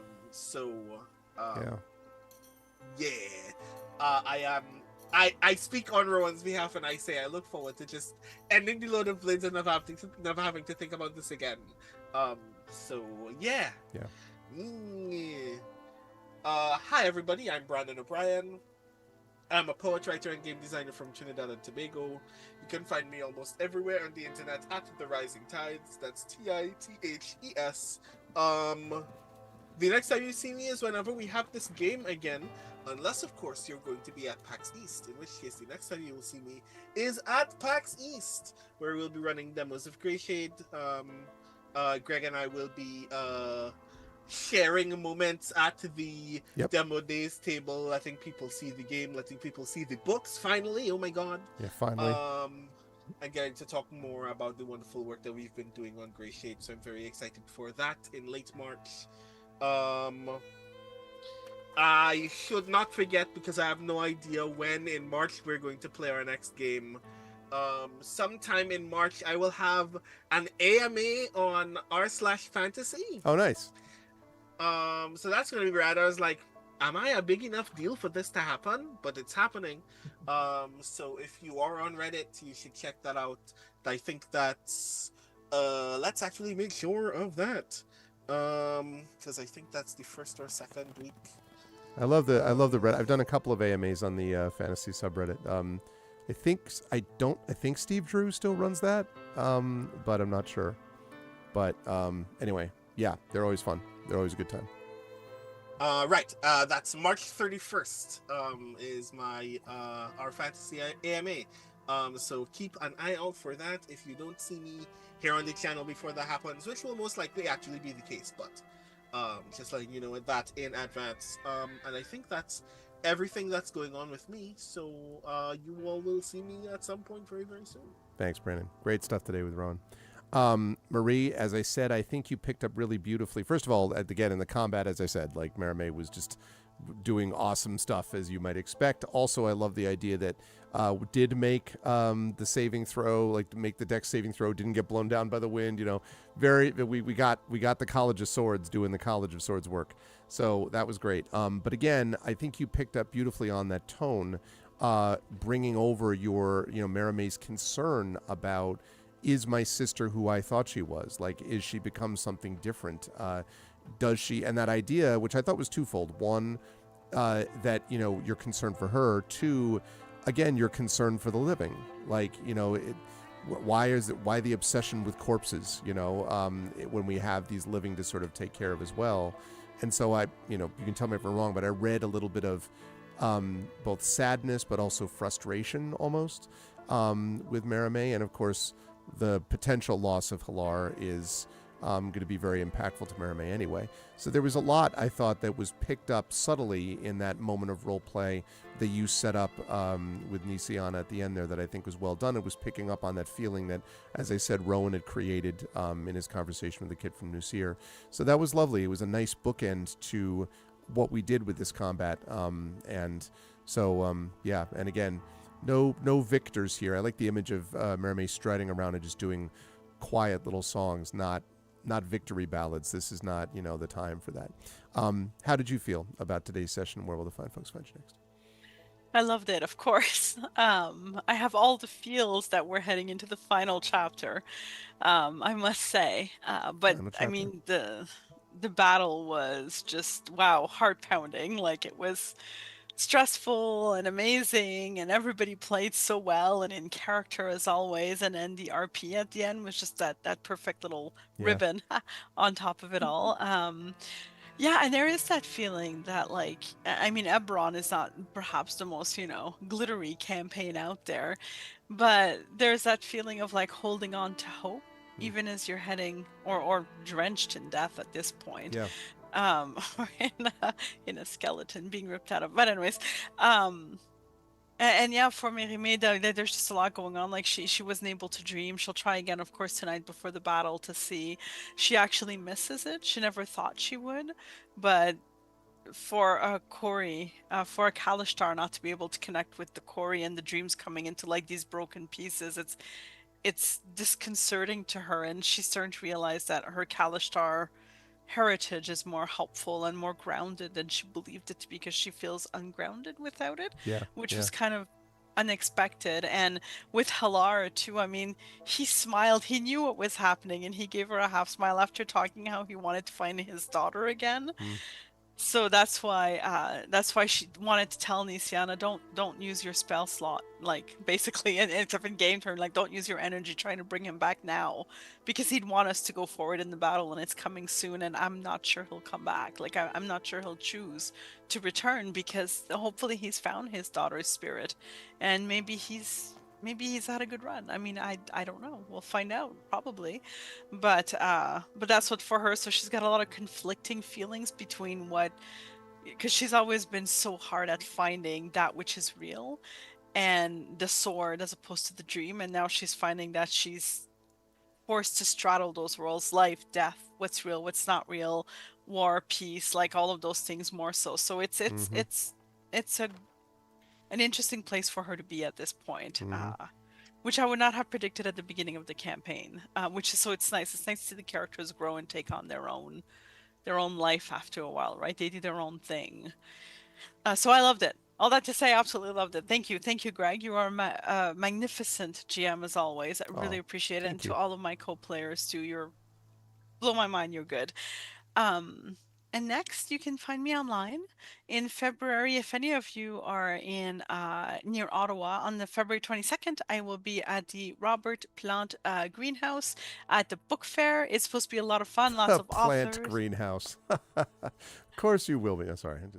Right? It's really called the Plant Greenhouse, the Robert Plant Greenhouse. Plant, yeah. Okay. La Plante is, it's Les Serres Robert Plant. Yeah. So it's I don't know. I know. It's good, isn't it? And then if you're near Montreal on the 24th, I will be there with Brendan Crilly, one of my good friends and Brendan. author. Yay, Brendan. And we will be doing an event, which I'm not actually sure what it is, but I know there will be books for sale. I've been told it's not a reading. I've been told there will be drinking. It's in Montreal, so one would expect, and it's in a bar. And I've been told that I was at CanCon with like one of the organizers, Sylvain Nouvel, who's a really good author, and I was being a pain. If you've met me, you know I like to be a pest sometimes. And at one point he just stopped and looked at me and says, "You will be good at this event." And I don't know what it means, but I have a feeling I get to be a pain and I'm going to enjoy it. So please come if you can. It's going to be a good time. It's called Livre and Let Live. I put the so book and let book. Live. Yeah. Yes. It's a bilingual event, so no worries if you don't speak French. And just come hang out. Come say hi. It'll be fun. Yay. Oh, that's very cool. Thank you, Marie. Good stuff tonight. And last but certainly not least, Tren, Tantan, as we said, especially that, blasting away was very sort of evocative. And and again, as I said, I think Tantan's awareness of what this person was in a lot of ways, I think people, I was struck by something Brandon said earlier when he said that Rowan sort of picked up on the fact that everybody else really hated this person a lot too. Obviously, Rowan had less reason because they hadn't been encountered as much. You know, some people forget that it was under Arulin Karnak's sort of orders that Nisiana almost died in like part 2 of this campaign. When we came out of Big Mo. Yeah. So like, so I think it's interesting that Brandon mentioned that, because it strikes me that is, if you wanted this sort of encapsulated anger and sort of loss that's reflected around the Mourning, the Mournland, and Seer, a lot of that stems from what people remember about Tanton's experience, the reaction to the merry-go-round and the Guerre and all that stuff that we talked about. So this felt like it was delivering on a lot of those promises. And of course, the House of Cannith is still involved somehow. We got to figure out what's going on with that time-traveling dude and all that. That stuff will all be explicated in the final part. But there was a lot going on, I guess, in that sort of stemmed from some things that Tanton had set up too. So I was curious about how you felt about all that, about the session today, Tren, and where the fine folks will find you next. There was a point at the end of the last thing when, they came back out of the mist and everybody was healed up and we didn't get our spell slots back, but blah, blah, blah. And again, there was that knee-jerk reaction in my brain case was like, oh, plot armor, yay. And it's like, I know you don't do that, but it feels like this is something that was written into the module to do this. I'm just like, but as we were going through this one, like right at the beginning, I was looking at the map and I'm like, we are all standing in a nice tight little cluster. Yeah. This is not where we want to be. And so when I got knocked prone, I was like, and this is the moment that I hate that Arv makes us use all of our movement to stand back up, because I can't move once I get up. And maybe I can just do what Thembershow did in the D&D movie and I can just roll away. Yeah. That's right. Something. It's difficult to write. Yeah, whatever. Yeah, it was good. There was another point where it felt like there was something coming, and I was fully expecting like her to turn into something else, like it used to be with Fifley. It's like he's almost out of hit points, so he just turns into a different animal that has a full load of hit points. It's like, okay, bring it, Yep. It's like, oh, this is what that feels like. Okay, to have to deal with somebody like that, damn it. But fortunately, she didn't do that, because that would have really been frustrating. I thought that the balance of her legendary resistances, that you're trying to burn all 3 of them, I thought that worked out really, really well. The timing on it just seemed properly tuned, I guess I would say. That we were thinking about it, and okay, well, we need to do this. Okay, well, like, I need the enlarge, and I'm like, I know it's coming, but she might counter it. If she does, yeah, but which by the way, and that channel divinity thing, I should have said this before, really clutch, because it could not be countered in the way that was being done, because like she's again like a level 18 spellcaster. You were all, those of you who cast spells were level 18 spellcasters. And like it was pretty clutch to be able to figure out when these things were going to operate. So anyway, but you're right. I agree with you. Yeah, and as soon as you started to describe, before you said the words time stop, I'm like, oh no, this feels like it's going to be a time stop. And then like seconds after, that thought passed through my head, you said time stop. I'm like, shit. Okay. And I immediately again go back to the D&D movie where Safina casts time stop and Simon, their sorcerer, tries to counter it, but he's not strong enough. Yep. And so he doesn't manage to do it. I'm like, are we reliving that movie? Pretty damn good movie. Oh my God! Oh, it's great. It's a great film. Yeah. But yeah, I thought it was an awesome fight. The part that feels weird to me is that you said that, next time we will be level 19 and that's the thing. And I'm like, so all of the advantage or all the things that we get at level 20, there is no level 20 section of this? Yeah, it works out. If I'm being completely honest, I have redesigned what I think would otherwise be a subpar ending. Oh. And so, Dun, dun, dun. yeah, I think they've done a very good job of this, but as you all know, I always make significant alterations and have quite a bit throughout this whole campaign. And that includes the final thing, which I think I was like, no. I'll explain later, obviously, when we get there, but yeah.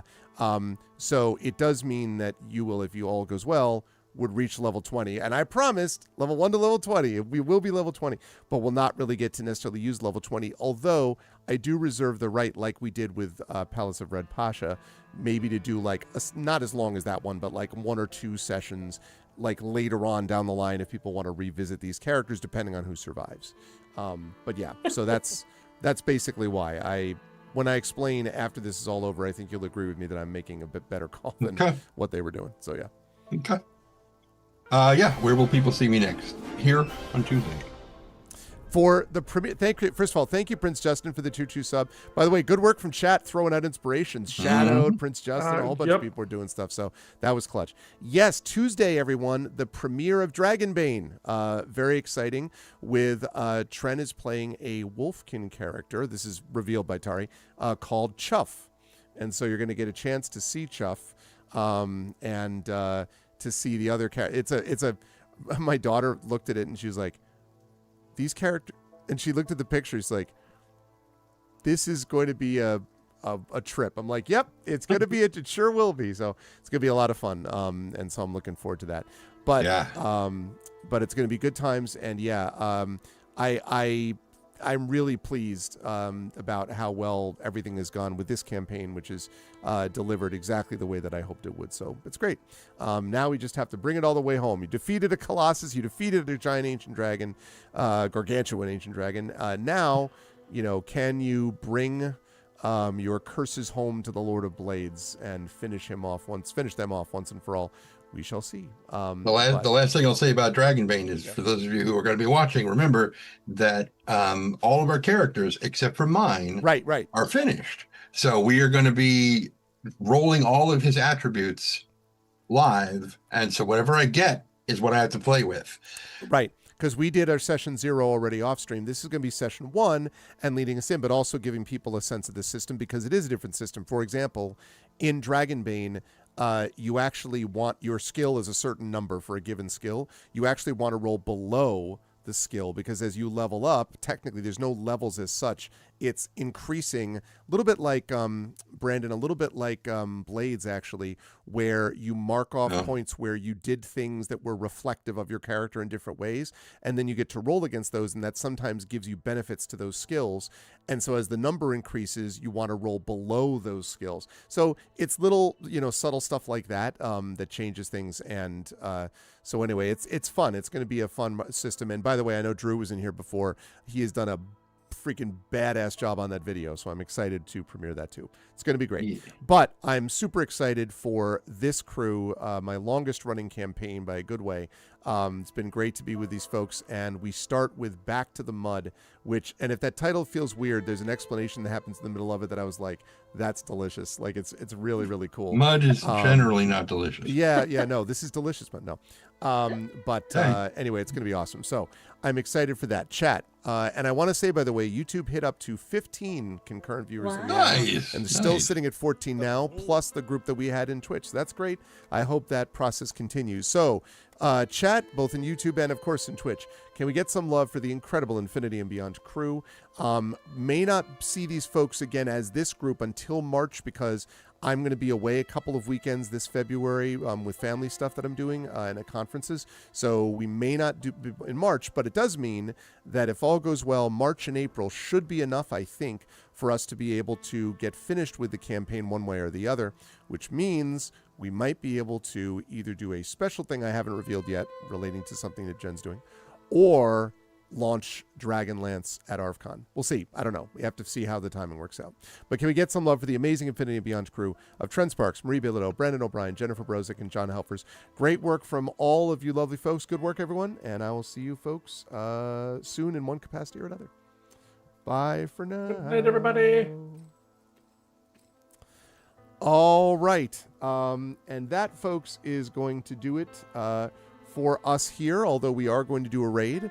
Very, very pleased that this went as well as it did. And yeah, man, this is... just get rid of that and get rid of that. Okay.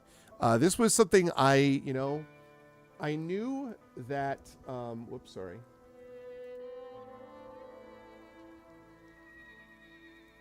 I knew this would be a tough fight, obviously, and especially a tough fight because it comes on the heels of that other tough Colossus fight. But it continues to prove to me how this idea that you can't challenge players at higher levels is just silly. Like, of course you can. You have to challenge them through a multiple set of ways. You have to challenge them not just through, I can bring up guys that can hit harder than you or bigger than you or stronger than you. I also have to be able to hit you with role-playing challenges and, a whole other thing, but a whole other set of things. But you can do it, though. And so we've really gotten a chance to see that and see the stakes at this high sort of universal shaking level. Level 19 is pretty crazy. The fact that we'll get to level 20 by the end is pretty crazy. It's very good stuff, and I really, really enjoyed this.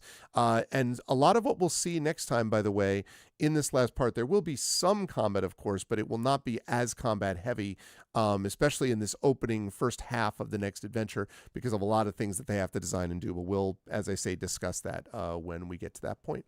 But if you liked what you saw and heard today, I hope you will follow the channel. I hope you will check out my YouTube. And again, I'm so happy for all the people over on YouTube. Good to see you, YouTube chat. It was lovely to see all you folks here. I really was happy to see that. By far a new record with the number of concurrent viewers, which is great just because it's not extra people. And there's some overlap between Twitch viewers and YouTube viewers, but there's also people who are unique to one or the other. And it's really great to see them in both places. And there's more where that came from. If you like that, then I hope you'll come back for Tuesday's noon Eastern stream, the premiere of Dragonbane, and what we'll have with Expedition for the Mysterious Peaks later on, and a whole bunch of things. So I hope you will, and more of this campaign, of course. So I hope you'll come back for all of that. So you can subscribe on YouTube. It is free for you to do that, but it helps us out. !ArvTube. Discord, you can hang out with the Arvanauts in between streams, is !ArvCord. Blue Sky, my microblogging place, is !ArvCord. Website for this is arvaneleron.com. Financially, !ArvShop. That's a merchandise area. You can get swag related to the channel, swag related to our campaigns, and also stuff that makes you look good. I would show off the shirt, except I have to keep on the sweater because it's 67 degrees inside my house and dropping, because it is currently outside right now as we speak. It is 5 degrees, and nope, I'm wrong. It is 3 degrees outside, 3 degrees Fahrenheit. And it is going to be dropping down. The wind totals are going to drop a little further, but as of right now, wind chill probably brings it to like -30. I would say -25, -30 in these gusts of wind. But it is 3 degrees outside, going down to a low of 1 degree, supposedly, and then it's going to start making its way back up. And then Monday will go up further, Tuesday up a little further, and by the time we get to Wednesday, it'll actually be a high in the low 40s. But in the meantime, it's freaking cold, Mr. Bigglesworth. So anyway, so why did I bring all that up? I don't remember why I brought that up. Oh, because I was talking about why I couldn't show off the shop for my ARV shop. That's right. But you should check it out. Shirts, awesome, good stuff there. !Arv Treon, that's the Patreon. We're really trying to build that number up into triple digits. Again, you can get unique stuff at the Patreon, stuff that you can't get by subbing, and so please consider jumping on board and supporting us there. Also, when you sub to the channel, you get cool things as well, including custom sub badges and emotes to use here, there, and everywhere across Twitch. And the one crossover with the Patreon is that both of them provide inspirations to help our players, and you saw that being used in spades today. Thank you to all those who did all the gift subs and the hype train we had today. It was awesome, so thank you. I really am grateful for that. On the publishing front, !Icarus is my graphic novel from Athos Arts. Library is my Tales and Tomes, The Forbidden Library. That's my 5e adventure and sourcebook from Alligator Alley Entertainment. And Grayshade is my Grayshade IP. Grayshade, Renegade, and Heretic, the Grey Assassin trilogy from Athos Arts. You can critically acclaimed, award-winning. You can also get the audiobooks of of Gray Shade and Renegade, which are coming to you from our very own Trent Sparks that you just saw playing from as well. And you're going to be able to see, or hear, I should say, the Heretic audiobook, the final audiobook of that series coming up in the next few weeks. And you can pre-order the tabletop role-playing game of Gray Shade, which will be demoed at PAX East next month, designed by Brandon O'Brien, who you just saw playing, and coming out from Alligator Alley Entertainment, based upon the world written by yours truly. So please do all those things. And last but certainly not least, exclamation point BLM, Black Lives Matter. Important to affirm and assert the significance and importance of Black lives. Exclamation point Help Now. That's the World Health Organization page on suicide prevention. Important to reach out to others when you need help, and reach out to others when they need help as well. And exclamation point Ukraine, Ukraine, to help the people of Ukraine as they fight back against an illegal and illegitimate war with bravery and courage, and send the message that we will do so for others in that situation in the future. All right, let me see who we've got right now. We've got a lot of different cool things here going on. Okay, but we are going to do a raid, and the way that raids work are, for those of you in Twitch, if you are not a sub, you're going to do this, which is the Arvanauts have landed, followed by Twitch raid, lowercase Twitch, uppercase R, lowercase AID. If you are a sub, then you're going to do this, the Arvany hype, the Arvanauts have landed, Twitch raid again, and then Arvany roar, and then all of the emotes, Arvany smug, Arvany love, Arvany blown, Arvany woe, Arvany crit hit, Arvany woe, Arvany hot, Arvany yay, all the Arvanys, when you were brought over, Arvany roar, when you were brought over automagically, when you were raiding from there. And for YouTube, I will put a link as well in the YouTube channel to the Twitch place that we're going to. So if you folks can do that, that would be lovely. We reached Hype Train level 4 tonight, by the way, which is really cool. So thank you again to everybody who did that. That was really, really lovely. So let me see if there's anything else I need to mention. Just that, stick around for the raid. I will bring you over there. I will be back on this channel Tuesday for the premiere of Dragonbane at noon Eastern. I want to thank the amazing mods, Prince Justin, Shadowy Mage, Triffity Mats, and the Rising Tides, best mods in the business. And again, looking forward to Prince Justin's 13th Icon campaign starting soon. Special thanks to Shadowed Mage for those extra subs, for those gift subs. I really appreciate that. And of course to Hillness, who was here earlier, who's a mod, who also did that too. So thank you to Hillness as well. Thank you to my Patreon supporters and subscribers, Prince Justin, Shadowed Mage, Triffity Mats, The Rising Tides, and Tren. And thank you so much to my wonderful viewers. Thank you to Airmaster. Thank you to Dino Roar, Jagtress, J-Rab. Thank you to Laconic Worm. Thank you to Live Suing for the raid as well. Thank you to Marie Bilodeau. Thank you to Mamarichan. Thank you to Mr. Jonas, Nonstop, and of course Radio Johnny Panda. Thank you to all of the folks watching in YouTube as well. And special thanks tonight to my wonderful Infinity and Beyond crew of the amazing and awesome Trend Sparks, Marie Bilodeau, Brandon O'Brien, Jennifer Brozek, and John Helfers. Thank you so much for being awesome. That's going to do it for me. Please stick around for the raid. Again, good luck to those who have a rooting interest in the United States Super Bowl tomorrow. But otherwise, everyone, if you're in the Northeast, stay warm, stay comfortable, and hang in there. This too shall pass, as the Stoics say. And we will see you for more tabletop play on Tuesday and for more Eberron Oracle of War later on. Until then, everyone stick around for the raid. Please be good to each other. Much love. And I'll catch you folks soon. Bye for now.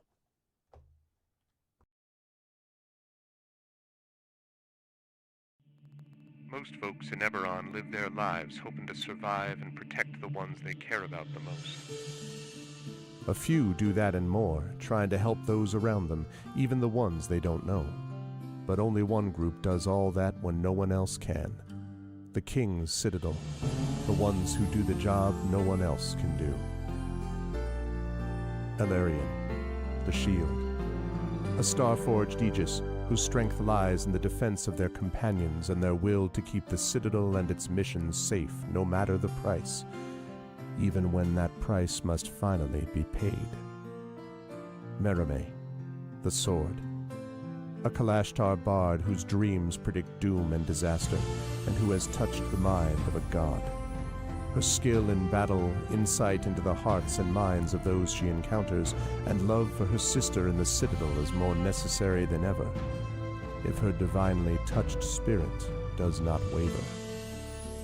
Tantan, the Brain, a dragon-marked human artificer whose jovial demeanor conceals a deep curiosity, razor-sharp intellect, and long memory. He knows what he did for the last war, and he knows what it did to him. And now that he has returned to the site of it all, deep within the ruins of Seir, he knows how much worse the next war will be, unless he can stop it. Nisiana, the Heart.